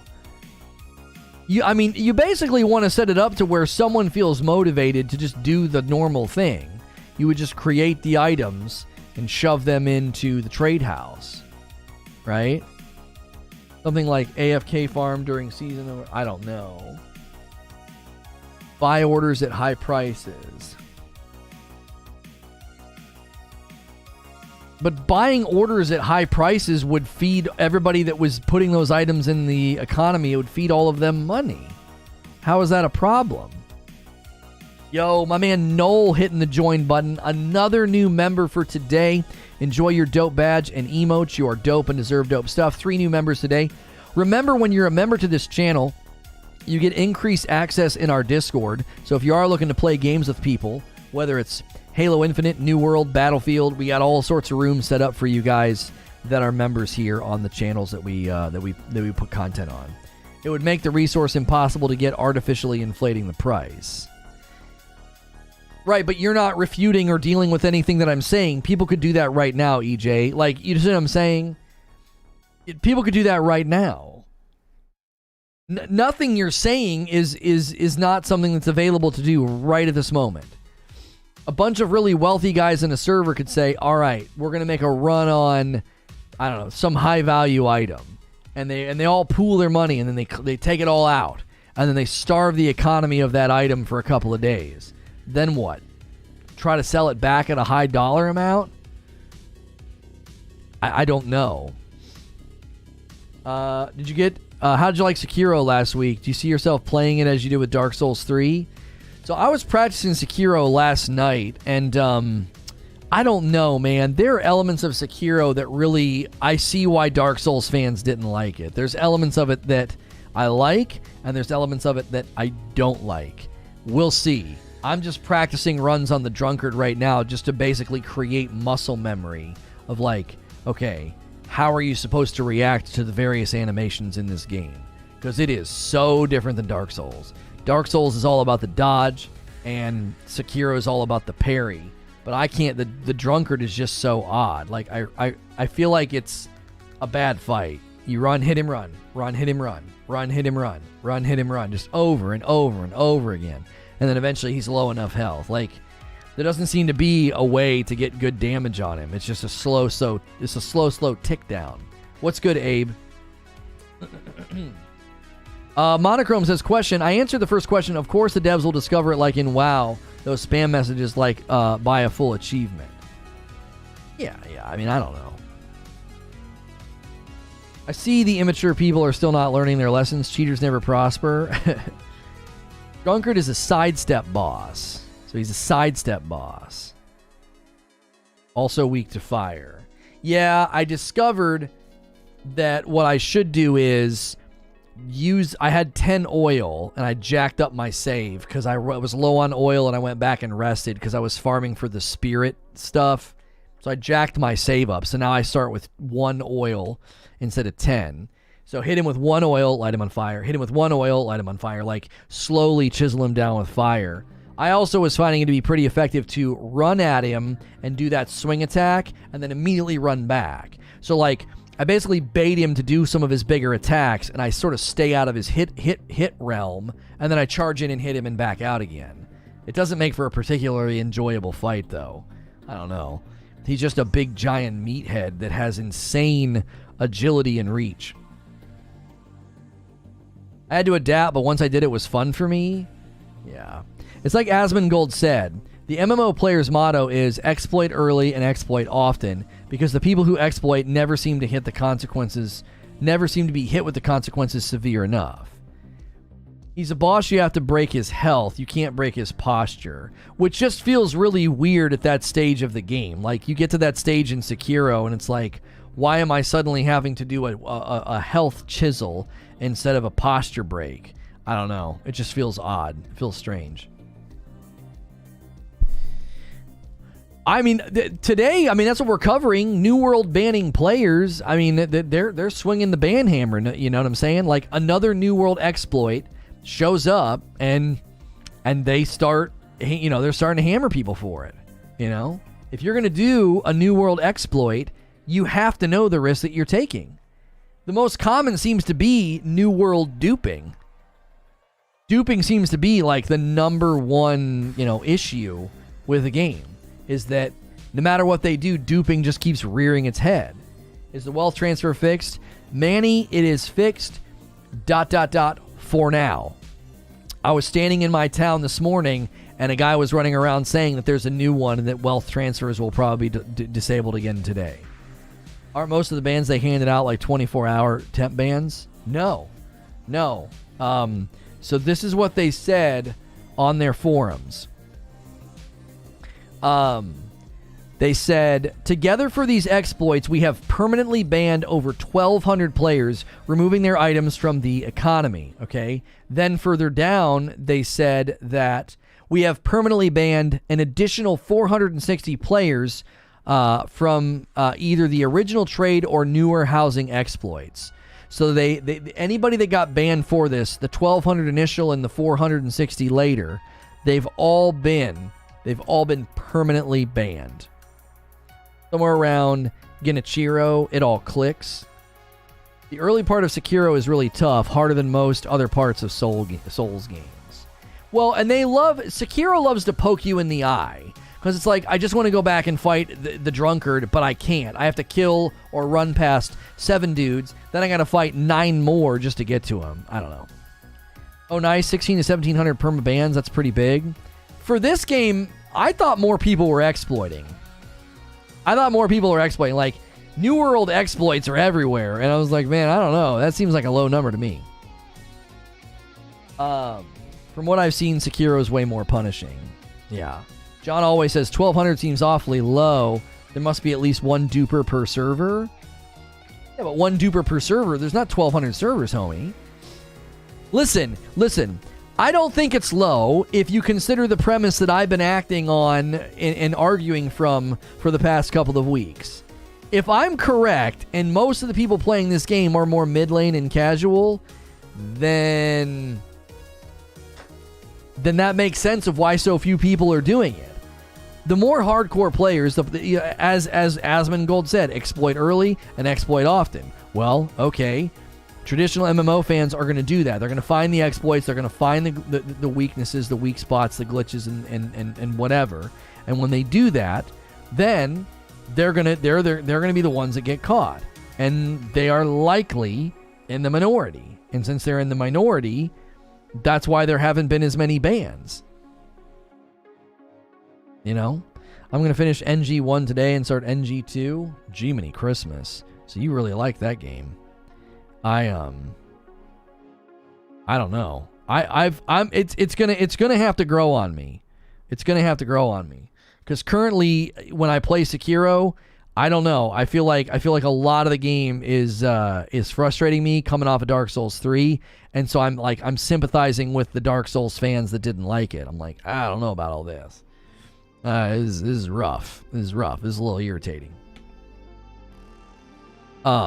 It's one of the only From game that you platinumed. Game Pass Ultimate, which is $1 on PC, gives you 3 months of YouTube Premium and 75 days of Crunchyroll and 3 months of Nitro. So, yeah, Game Pass is coming with a lot of stuff. What Eugene is saying, but I can also say Sekiro, once he gets past Madame Butterfly, will probably be one of Lono's favorite games. Yeah, I've had a lot of people tell me that. They're like, you just got to get past that early hump, man. You got to get past the early hump. If you're new and you haven't hit the subscribe button yet, hit subscribe and then take our poll. New World exploits, are they concerning long term? We are nearing 400 votes on the poll. It's at the top of the chat there. 55% are saying yes, this seems concerning or this seems to be ongoing. And 45% saying no, they will figure it out. Saying no, the exploits are concerning. So pretty much split down the middle, 55-45. We're talking about the latest New World exploit that has led to New World banning players, and they took to the forums to speak pretty strongly about it. You have to learn how to parry in Sekiro. Well, it's more complicated than that, because if you try and do parry on the drunkard, you're going to lose. He doesn't really allow you to do that. He breaks your posture within like 2 hits, maybe 3. He hits too hard. You can't really go full parry on him. It doesn't work. I did one playthrough and I stopped. I just felt super satisfied after killing the final boss. Sekiro allows you to make offense your defense, though. Well-timed attacks can be a parry. When it clicks for you, the game is so satisfying. I already started to see that, Omar. I already started to see that, like, there are some enemies that, instead of waiting for the block, you can just swing on them, right? You can just swing on them. What's good, Oni, or Ani? Noel says, it's hard enough for me to keep an interest in a game. I don't see how you could be cheating and not lose interest in a game. I think cheating comes from a variety of ways. So, the latest New World exploit. Man, that looks crisp on that screen, Pico. Looking crisp there. That looks nice. I think cheating comes in a variety of ways. I think some people do it out of desperation. Some people do it out of just like pure habitual. That's just how they engage with games. They find the cheats, they find the shortcuts. That's just what they do. But I also think cheating, exploits, and things of that nature in games, they tend to spread the way the flu or a cold spreads, right? You get around people doing it, or you get around people that are, on your server doing it, and it kind of spreads. You're like, well, I guess I might as well. Or, well, everybody else is doing it, right? Also, the Drunkard and Madame Butterfly are 100% optional. You can revisit at any time. Oh, I'm practicing because I have a date with Madame Butterfly, okay? If I'm going to get back into Sekiro and play it at length, her and I have there's a reckoning. Because she's the reason I stopped playing, and her and I have a date, and I'm going to take her down. When there's a potential real-world trading benefit to exploiting, it will always be worth the risk to desperate players looking to make a quick buck. That's the other thing you have to consider, the economy of cheating. I covered that in a video recently with respect to, Call of Duty ramping up their efforts to ban people, right? You can go progress and come back, though. You know what? That is true, Eugene. I could get to that one point and be like, all right, I got fire, I got the hammer, now let me go take out the ogre and just go that route instead. So, key to Madame Butterfly is to be twice as aggressive as she is. I remember people telling me, they're like, you can't play her passive, man. You got to go after her. You got to go after her. You got to go after her. I was like, I was too new to the game, I was too new to the game. I was just like, I don't want to. I don't want to. Paul says, messing with packets is not that easy, so I don't think a lot of people would have been doing it anyway. Yeah, one of the reasons that the banning batch was 1,200 and then like 460 people is likely, I would think, because you're dealing with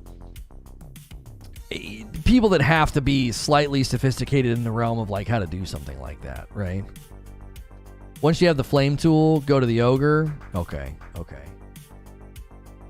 Yeah.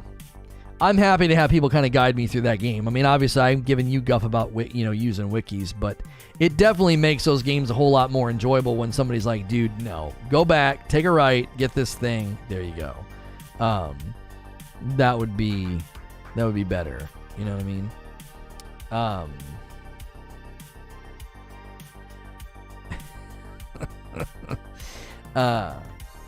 I think companies are doing it to gain an advantage on the map, says John.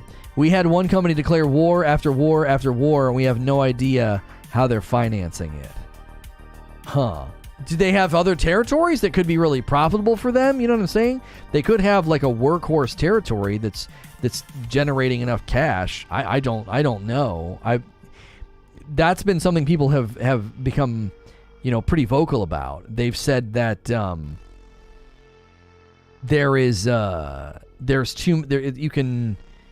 you can basically say that, well, what were they saying? They were saying that wars were happening too often, and then the New World devs came back and said the fastest interval it can be is like every 2 days. So they felt that the war rhythm was fair, is what they felt. That doesn't mean that we're all going to agree with them. It doesn't mean that we're all going to agree with them, but that's how they felt about it. So declaring doesn't cost that much. Yeah, I mean, I've that's one aspect of the game that I just haven't really engaged with all that often. It doesn't interest me. I'm happy to quest and level and get stronger and run dungeons. Like, I'm 58 and some change. So, today, my well rested didn't roll over as much as I thought it would, though. The last time I took a break from the game, it rolled over a lot more than this. The bar is not quite as full. So I'm not sure how many days you have to wait for the bar to go all the way over and wrap again. Because the last time I took a break from the game, it wrapped all the way around. All outlier territories. Declaring is only like 30K. I could go declare 2 separate wars by myself. This guy coming in. He's like, I'll bankroll it. I'll bankroll your war. Best Face Check says, my server had exploiters race to 60, conquer the map, and then transfer off. Now we're 300 broke tunes with a garbage map waiting for merges. It's not fun. Yo, it's good, Wheezy. That's why I tried to tell people that, like, exploiting, it's not innocuous. It's not neutral. It has an effect. 15K is the highest bid, but you can choose cheaper. Oh, somebody's saying, yeah, wars are 15K. Okay. I thought Lono was 40, not 58. He was good for almost 60. That joke, I think somebody makes that joke every time I mention that. Is that you, Mitch? Are you the faithful guy making that joke? I played Outriders for like 5 hours yesterday. Good times, man. It's really fun, Wheeze. Sound design is still brain-rattlingly bad. And I liked getting all the different transmog options, and legendary drop rates seemed to be in a good place. It was good. I thought it was very, very good. It was enjoyable. I thought it was good groundwork. I don't think this is necessarily going to change how much people play right now. Like the Outriders Steam charts. Let's see where they peaked yesterday. Outriders Steam charts. And they peaked at 6,500, which is up from peaking at, 900 players a day. So that's not bad for Steam. I don't know about the other platforms, If every platform peaked like that, that's decent foundation. Certainly not a resurgence, though. Saints Row got delayed from February to August. Yo, what's good, Sven? That I have a feeling that won't be the last game to get delayed out of February.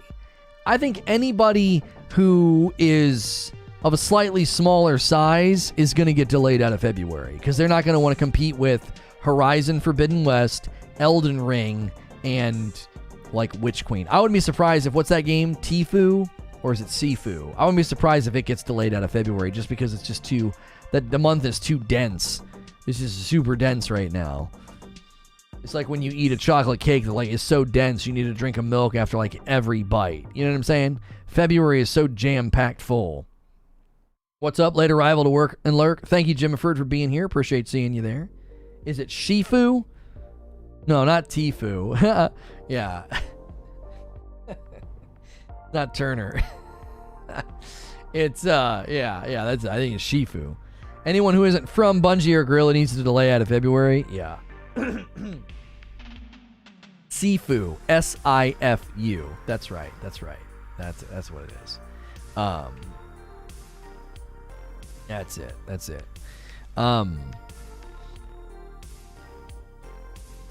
Okay. I'm just hoping to get a PS5 by February. I don't really want to play Elden Ring on PS4. Oh, I hear you. I hear you. The old seafood diet, radical. You need to stop. You must be stopped, Rad. Master Shifu. Shifu, dude. Shifu a lot of people. She fooled me. She fooled me once. Shame on her. She fooled me twice. Shame on me, dude. Shifu. That is truly awful. That is truly bad. Distorted said, I don't know, Halo was annoying and I got no joy out of playing 5 hours big team battle. It was bad. Lono, please, man. I haven't even finished my coffee. Seafood diet was better. Oh, whatever. Whatever.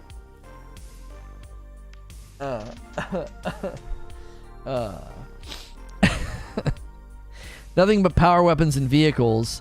And the 4v4 arena stuff is just boring and sweaty. No middle ground to any mode. I gotta give that one to Rad. Oh, that's fine. That's fine. She cheats, though. It's not fair, right? Being all, like, cute and pregnant and stuff. That isn't fair. Let's see what the Halo Infinite Steam charts say. It's a beta, though, right? Oh, no. It's being classified as Halo Infinite. So, their peak of 256,000 players has not been unseated, so that has stayed the same. And 77,000 were playing 1 minute ago on Steam. So it's settled into a more predictable rhythm of anywhere from 50 to maybe it'll peak back up to the 100,000s today. My brain is bigger. It's okay. Everything's about to be bigger soon. Hey-oh!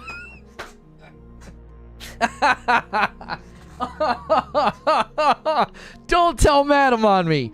Don't tell Rad.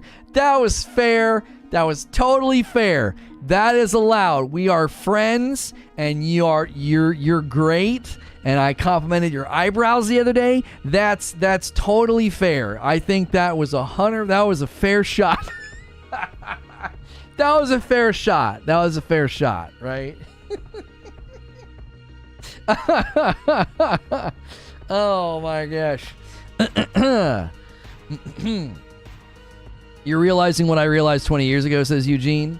I look in the mirror and I'm like, who do those belong to? I like that you said those. I like that you said those, because I was going to say, you know, it's not bad. It's not bad. Some of the stuff getting bigger. It's no complaints. I'm not going to complain. I'm not going to complain. Yeah. Oh, golly. I second the cancel. Oh, come on. Come on. Rad and I are friends. Isn't that the get out of jail free card? Like, we're friends so I can say whatever I want? I thought that's how that worked. I swear some days Lono's just trying to get canceled again. I feel so uncomfortable. Why? What's the big deal? It's just jokes about human anatomy. Grow up. Grow up. I didn't say anything. I didn't say anything out of line. My dad said that when I got pregnant, you're going to have the biggest body part in this town. That reminds me, Rad. It might be time for that OnlyFans. It might be time. I mean, you know, it could be 100% okay. No one's gonna say anything, right? Because you have the armor. You know, no one's gonna say anything nasty.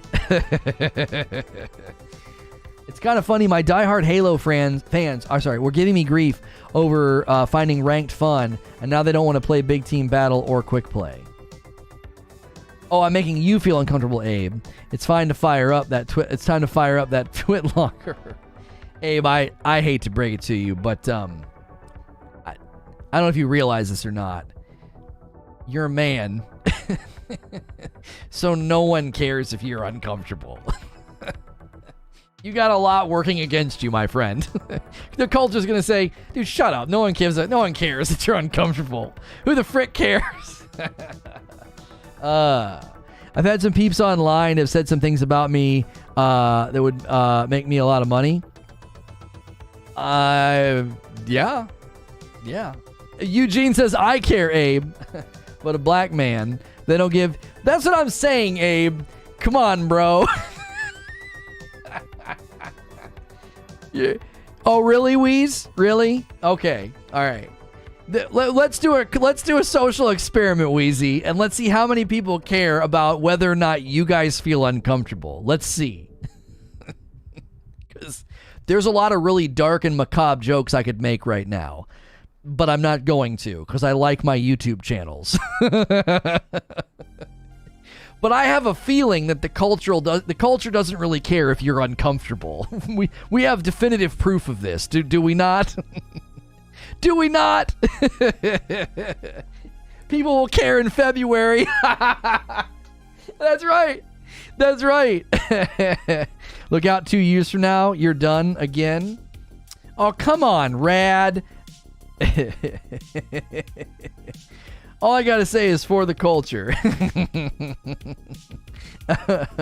I care whether or not they like boob jokes or not.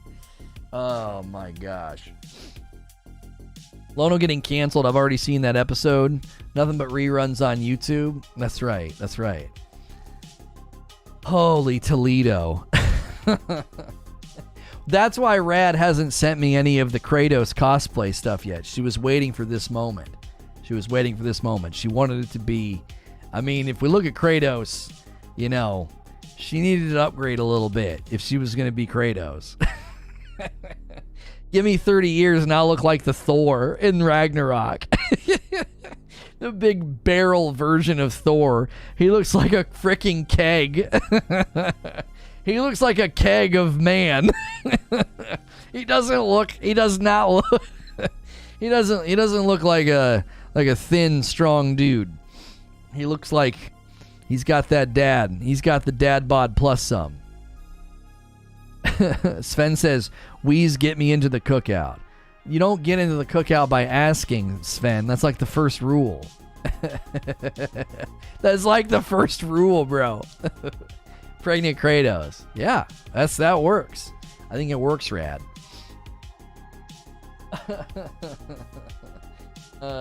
You gotta pass the written test in the interview. Poor Sven, man. Poor Sven. Have you been banned or know anyone that didn't cheat or dupe that was banned? There's been a couple people today. New World banning players is apparently hitting innocent folks. Apparently it is. Wait, did I thank Noel Reed for his membership? That was a while ago. Noel, did I thank you for that? I feel like I did. I hope I did. Thick Thor, best Thor. Agreed.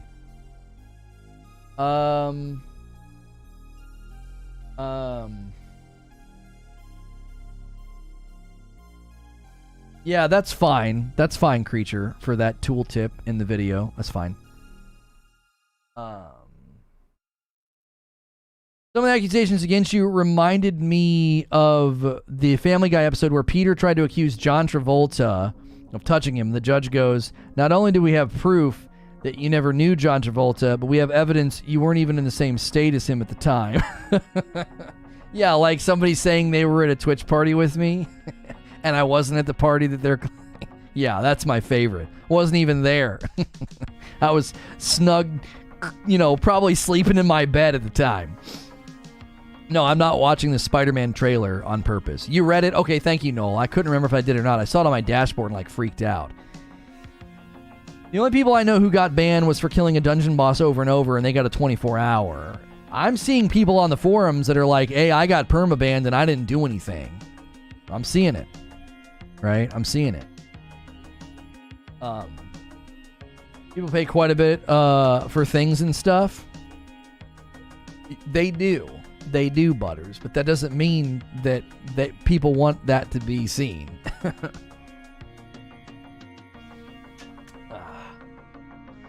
Don't. I think you'll be disappointed. Yeah, I'm waiting. One of my good friends who's a dev at Blizzard just got permabanned. The only thing he did in the game was farm iron and play the market and make around 100k at mid-level.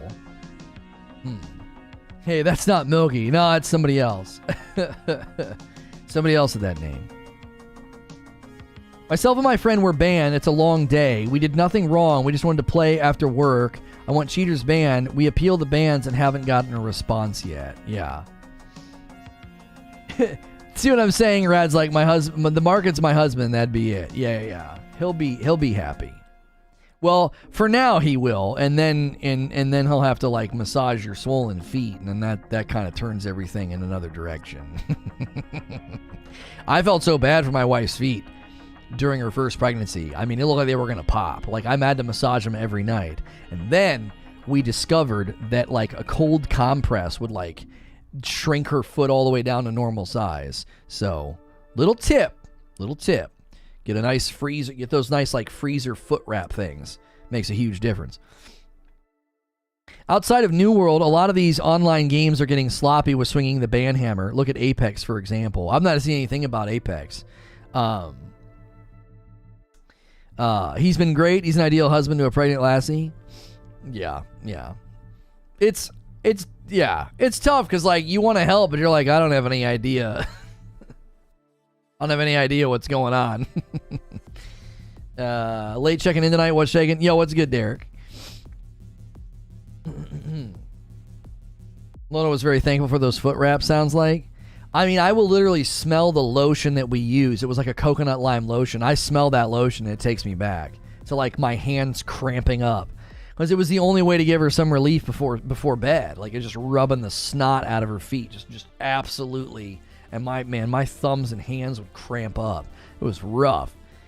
Our second kid, our son, she changed her diet a bit and it helped big time. Stayed away from salty fast food and it made a big difference in the swollen feet thing.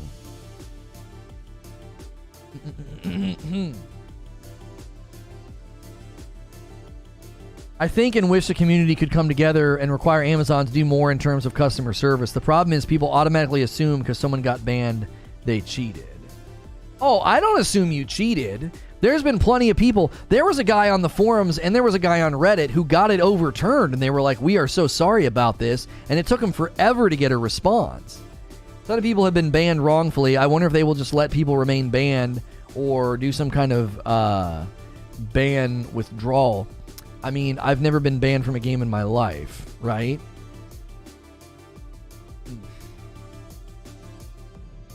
So the Matrix Resurrections poster is out.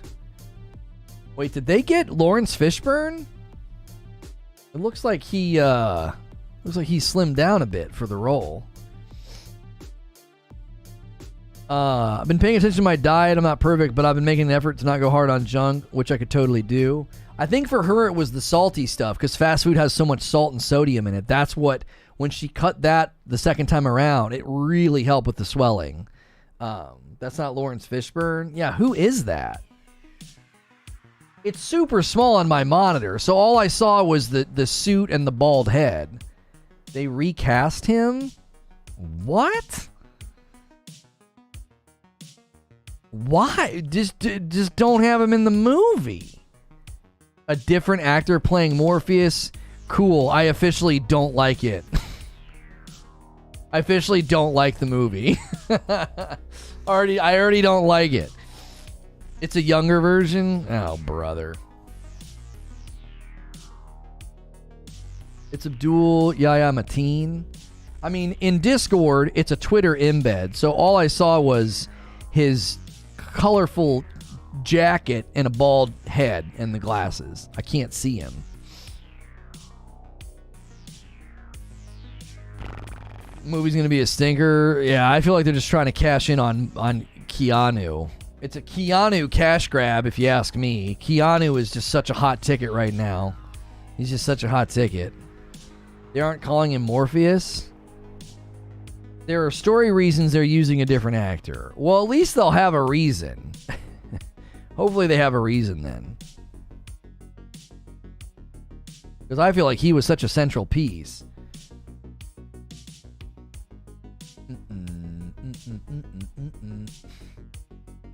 Them guys don't need money? Dude, what do you mean? Companies want to make money. Whoever's behind it, what do you mean? They want to make money. That's part of what they do.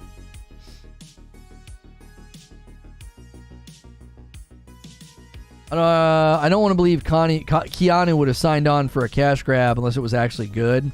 He doesn't pick movies for money. I don't know. Governor in my server got banned. Lamau. Oh, brother. Uh-oh. They killed Morpheus off in the game, which they said was canon. That's why he's not in it. I don't know. He was killed off in Matrix Online.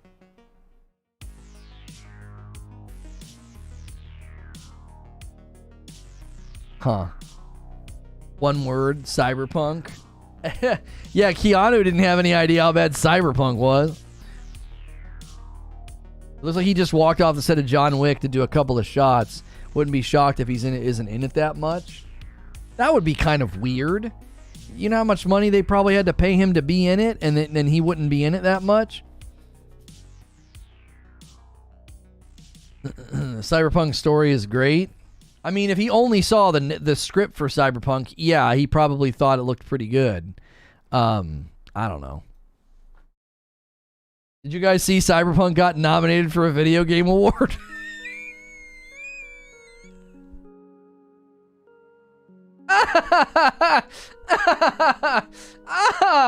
What? Oh my gosh. Oh, holy moly. Yeah, dude. Sorry, I tried to say it without laughing. Yeah, they got nominated for what is it, best RPG? I don't understand, man. What does that mean? Is it like, are we living in like a simulation and Cyberpunk being bad is a part of like a real life RPG to see how people respond to it or something? Best RPG in a year with no RPGs. I mean, I guess. I don't know. I guess. Hey, Lono, it's Mrs. Melrose's 40th birthday today. Can she get a shout out? For putting up with you, she sure can. 40 years. You know, I imagine she's aging better than you, so hopefully you're counting your blessings, sir. You better do something nice for her today, okay? Happy birthday, Mrs. Melrose. That's my gift to you, roasting your husband. Only the best, only the best and choicest of meats. A roasted husband. Cyberpunk leased that nomination. Oh, man. Maybe there's an award for losing the most money. Cyberpunk was a technological disaster, but it did have a few things going for it. I guess. You know, that'd be like being like giving a, and the best four-door sedan award goes to, well, this car was nominated because there was only 5 four-door sedans that came out this year. It barely runs, has engine problems, and at least 5 recalls. But it's on the list. Only the best roast by Rageous Roast today. That's right. That's right. Could we get some people to endorse Rageless Roast in the chat today? We only have one coffee order, and we really need to see 3 orders a day, or Madam won't feed me. My wife won't feed me if she doesn't see 3 coffee orders a day.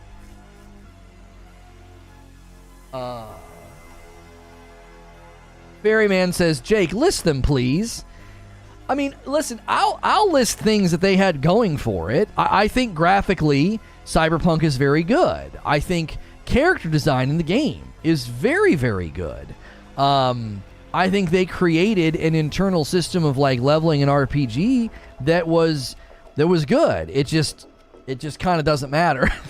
Like, there are elements of Cyberpunk that are good. I mean, as much as I dog that game, there are things about it that are dope, right? Does ordering coffee twice count? There you go. We got folks voting for Dark Roast. Frickmas is getting a couple of votes. Telorn's putting the traffic light special in the room there. Relationship building in Cyberpunk was next level. Yeah, I didn't really get to that part. I didn't get to that point. Kenneth says, I never drank coffee until Rageless Roast. There you go. Reminds me of top 10 videos where there are only about 10 of what's being listed. Gameplay systems were really shallow. Yeah. Look here, Chad. If you're not drinking Rageless Roast as your morning coffee of choice, I don't know what you're doing with your life. Bowers is just going full on the offensive, like just insulting people for not drinking it. I'll take it. Yeah, that ladder one. The ladder climb down is so good. He just throws his arms down, like floats down the ladder. How does that even happen? How does that even happen? There were literally things that made it into Cyberpunk that were like alpha level, tech test level problems. It's like, how is this even in the game? Like, what are you doing? You know, people are like, what are those? It's like, what are you doing? Another great system. What's that? What's that, dude? What's he doing? What? Oh, that's reason enough to play right there. He sent that dude to the freaking moon, bro. Sent him to the moon. All right, save image. We got to get the gameplay stream scheduled here. Let's see. When's the last time we did some just basic New World gameplay? Where is it? There it is. We'll reuse those settings there. Tends to do pretty good. And that's it. And tags. Good. So there we go. We'll just do some faction questing today. And we'll get my guy rounded out here. But we won't do that for a while. We'll do that at noon. We will do that. And then stream holding. I'm going to need to save this image. Save. And then we'll go in here. That's perfect. Okay. All right, that's scheduled for later. There we go. And is that stupid past broadcast? Let me check on this past broadcast. Ooh, come on now. Still processing. That just is so freaking aggravating. Like, don't even have the feature. To, like, cut, blur, edit, trim a past broadcast. Like, don't give me the feature if it literally takes 24 hours to process. It's a worthless feature.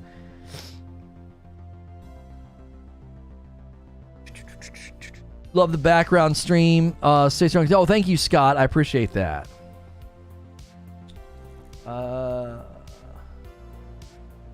Definitely not, says Ferryman. It's made on lies. It was supposed to be an open world, and yet anytime you want to go up to a few floors, you need to get on a loading lift. You think Cyberpunk will ever be patched to an acceptable state? No.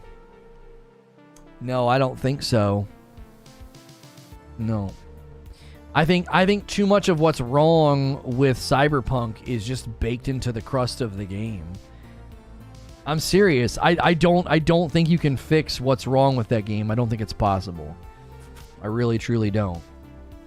It's a bummer. It's a bummer because there are people that defend that game to the death. Hey, another coffee order. There it is. A bag of dark roast to Rat King Rhett. There it is. 2 coffee orders. Who's going to make sure we hit our 3rd order for the day? Oh, well, there's a reason Neo looks like John Wick. Yeah, they're merging the universes. For $15 every 2 weeks, you can support a struggling streamer, Lono, by purchasing the best darn coffee on the planet. Explicit. Ugh. Maximum numbers of orders already created? What are you trying to do? You trying to order coffee and it said that? Eugene says, I bet they abandoned their DLC. They can't sell it. Ham says, I believe they can fix it. The real question is, would they? No, I think they have way too much work to do. I think they have way too much work to do. I'm telling you, they'd have to remake the game. There would be elements of the game that they would have to literally rebuild from the ground up. I'm avoiding the trailer, Sven. I marginally know, I fractionally know what's in it. I fractionally know what's in it. And I don't want to know any more than that. Oh, the trading post in New World, you max out the number of orders you could post. Got it. No one is buying the game if they release it. Oh, like the DLC or whatever. RPG of the year. RPG of the year, bro. It's the RPG. It's the RPG of the year, my man. Oof. That felt good. They're indeed... Yeah, I know, tattoos. I'm avoiding it because, like, I know I'll watch the movie and I'll probably love literally every minute of it. So I don't need to... I don't need to see a trailer. I just don't need to. You know what I mean?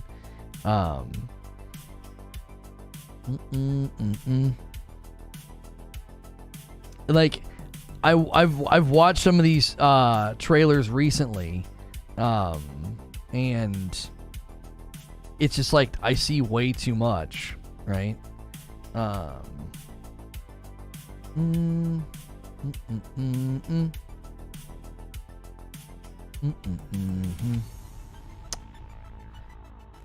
Best RPG, it's level 1 now, but just you wait.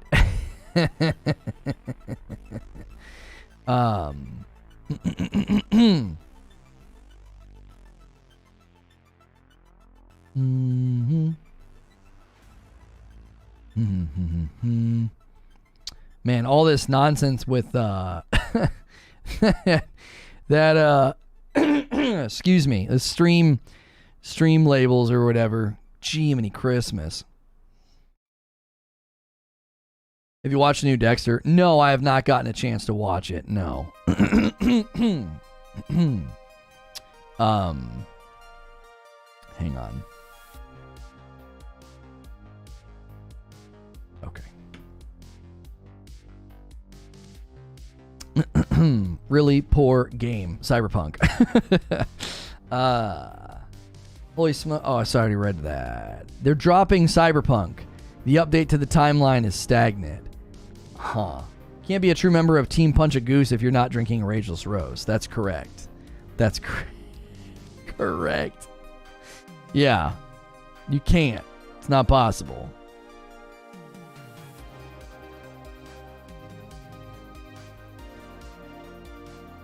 Super spoiler, I believe the movie will also have Doctor Strange. Yeah. I watched the first trailer and I was like, you guys showed way too much, you know?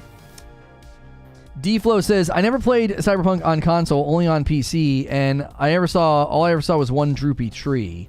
I never had any issues. Would have liked the shooting to have been better, but otherwise it was great. I mean, even on PC, all right, if you manage to not have any of the if you have none of the how do I want to phrase this? If you have none of the technological problems, I still don't think that means that the game doesn't have fundamental issues. You know what I mean? Have you seen the most current CD Projekt Red roadmap for the game? It's nothing but vague lines. Yeah, I don't know. I think they're just going to slowly get distanced from it, yeah, and just set it out to sea, you know? There was a really cool, like, sim survival game that I was gonna check out called Among Trees, and then, like, all of the reviews said the same thing. They were like, they basically launched an incomplete game. They moved on to another game. This is 1.0. It's got so many problems and glitches, and it looked like it had so much potential. And the reviews were really bad, and it's like, it just wouldn't surprise me if they take a similar line of thinking here, you know?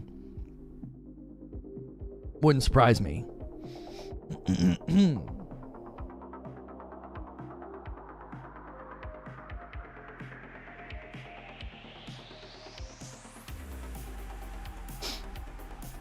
Never gonna buy another CD Projekt Red game. Seriously disappointed. I don't think it's gonna stop me from buying any more. But you know, it'll definitely be a cautionary tale for their future titles. Among Trees was beautiful. It looked phenomenal, but the reviews were like, it's got so many problems and glitches and broken pieces to the content loop. They were like, they were like, and they're not supporting it. They basically, from what the reviews said, they were dropping the game. They were just like, here it is, play it as is if you want. And I don't know. It looked gorgeous. Hated reading those reviews. Yeah. I don't know how they didn't learn from Witcher 3. The thing that is weird about The Witcher 3, though, Eugene, is like The Witcher 3 was a good game underneath once they fixed the bugs. Like, Cyberpunk had more bugs, and then the game underneath was just kind of a mess. Any thoughts on GTA Remastered? It's freaking... It's so close to being, like, criminal. It's about as close to being criminal as you can get. They released a product that is literally broken. It's like, we overuse the word broken, and here is why I push back on people describing New World as broken. Because then when an actual broken, non-functioning pile of crap launches and you call it broken, you're using the same word you used for New World, because like some of the endgame stats didn't work right and there was missing currencies from the game. But like GTA Trilogy launches and it literally won't, some of the game parts of the game won't even play. Like won't load, won't stay running, constant crashes. Have you seen the clips of GTA Trilogy when it's raining? No. I saw a guy that figured out if you wiggle the stick, your car just eternally grows. I don't understand. The GTA Remaster is the most lazy anti-consumer POS I've ever seen. Blame higher-ups. But using AI to do everything and clearly not even checking it to shove it out the door is insanely irresponsible. It's like the fastest money grab they've ever done. Yeah, the wiggle bug.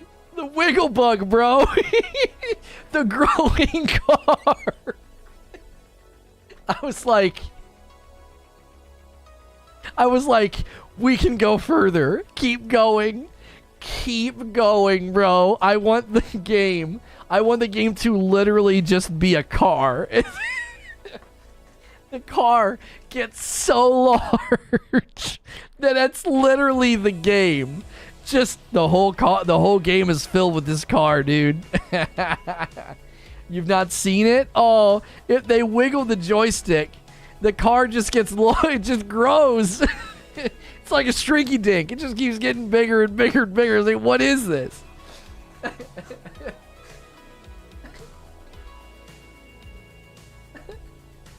This is the worst looking rain. This is the worst looking rain I have ever seen in a video game. It is literally, it's just the same animation. It looks like television snow, like applying, just following the car everywhere it goes.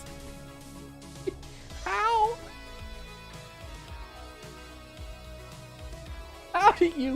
How does this happen? How? I don't understand. If you wiggle your car, it just keeps growing.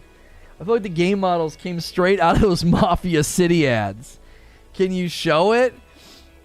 Oh, the rain. All right, hang on a second. Hang on. I'm in New World. Hang on. All right, hang on. All right, let me show you the rain one first. Hang on, dude. This is so bad. Oh, there we go. Here's the rain. It just follows you. It's just an overlay. It's literally it's a rain animation overlay. And it just follows you wherever you go, dude. It's like your own little personal rain cloud. Like I can hear Winnie the Pooh. I'm just a black rain cloud. What the frick, bro? What did you do, bro? Who made this? Who is responsible? Let me show you the growing car. Let me show you the growing car. Hang on. Oh, golly. Oh, my. It's so bad. It's so bad, dude. This is unbelievable.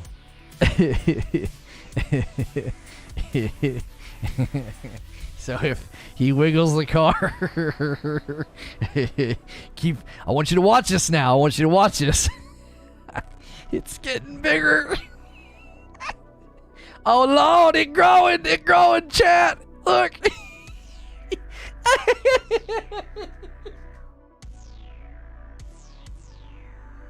This is a game that you can pay money for and play.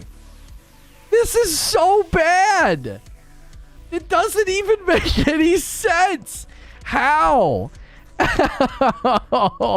Back it up, Terry. It's so bad. Oh, golly, dude. How do you create such...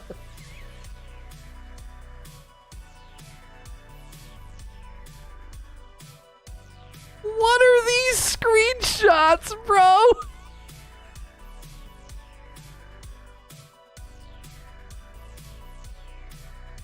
Are these shots, bro? What? What is that?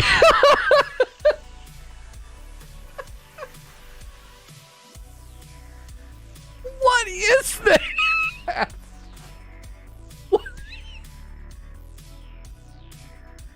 What happened to him?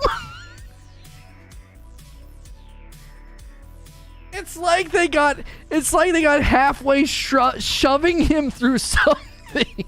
It's like they were shoving him through something to shrink him, and they got his head and his shoulders through, and they're like, that's enough. Pull him out. He's fine.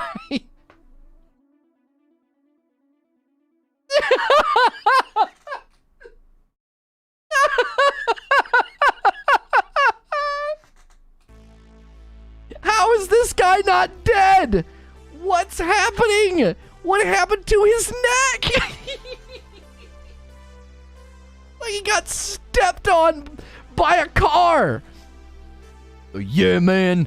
I'm doing all right, though. They ran over my neck. Oh, gosh.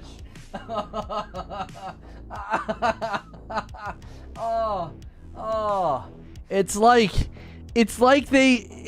almost like someone was playing with the dimensions of the game, like fiddling around. You know what I mean? It's like someone was goofing. Like, look at this. Look at this. It's like someone just pinched his neck. They're like, yeah.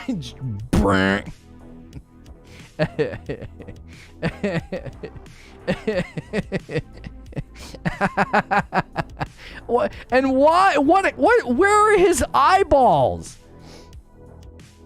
Where are his eyeballs, bro? I can't. I'm not showing that one, Barrier. Oh my gosh. Those biddies, they look like eyes in a. That looks like a monster.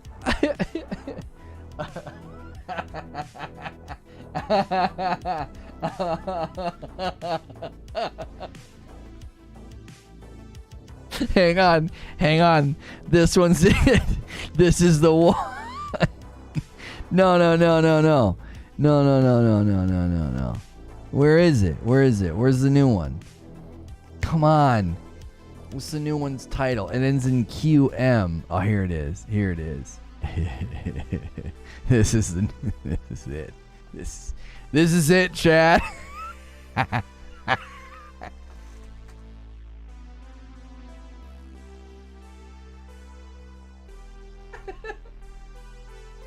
What did they do to him?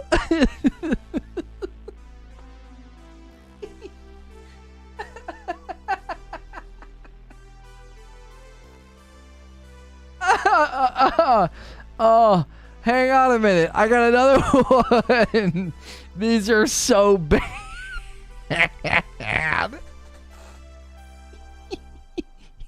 He just looks dead inside. He looks dead inside, bro. How do the older graphics convey more emotion and life? And then this guy's just like, kill me now. Kill me now, right here in this diner. Put a gun right between my eyes. Just do it. Pull the trigger. Pull the trigger, Harvey. I don't want to live anymore. I don't feel anything.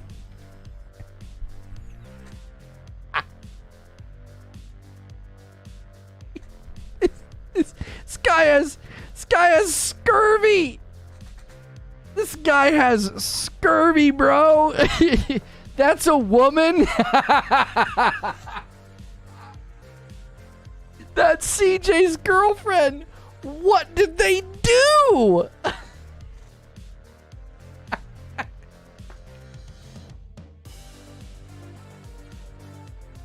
Who? Who is responsible for this, bro? Guy's like, I'm just riding my bike, dude. My arms look like rubber. I've got scurvy. I don't eat enough fruit. Got wavy bones. Oh my gosh, my stomach hurts. It's so awful. It's so awful. This one still takes the cake.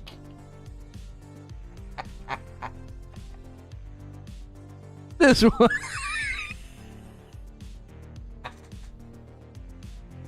This one still takes the cake, dude. He's like, I'm coming for you.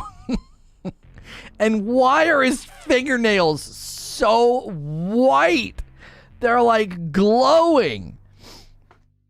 Mr. Glass on a bike. They called me Mr. Glass. It was because of the kids. It was because of what they called me. They called me Mr. Glass.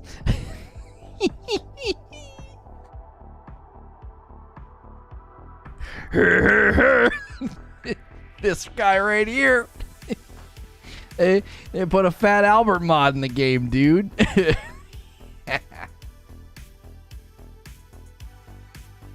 Oh. Oh. Woo. Oh. They removed the better functioning versions of these games from the stores to sell this trash. Oh, wait. Hang on a minute. Hang on. I think I have that video as a reply to one of the other videos. Hang on. Back. What is that? What is this? What is this, chat? What is this nightmare?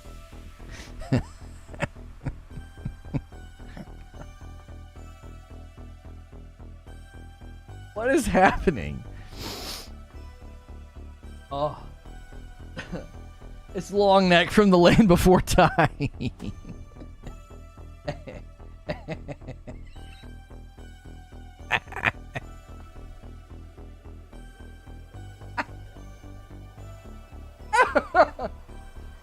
Oh.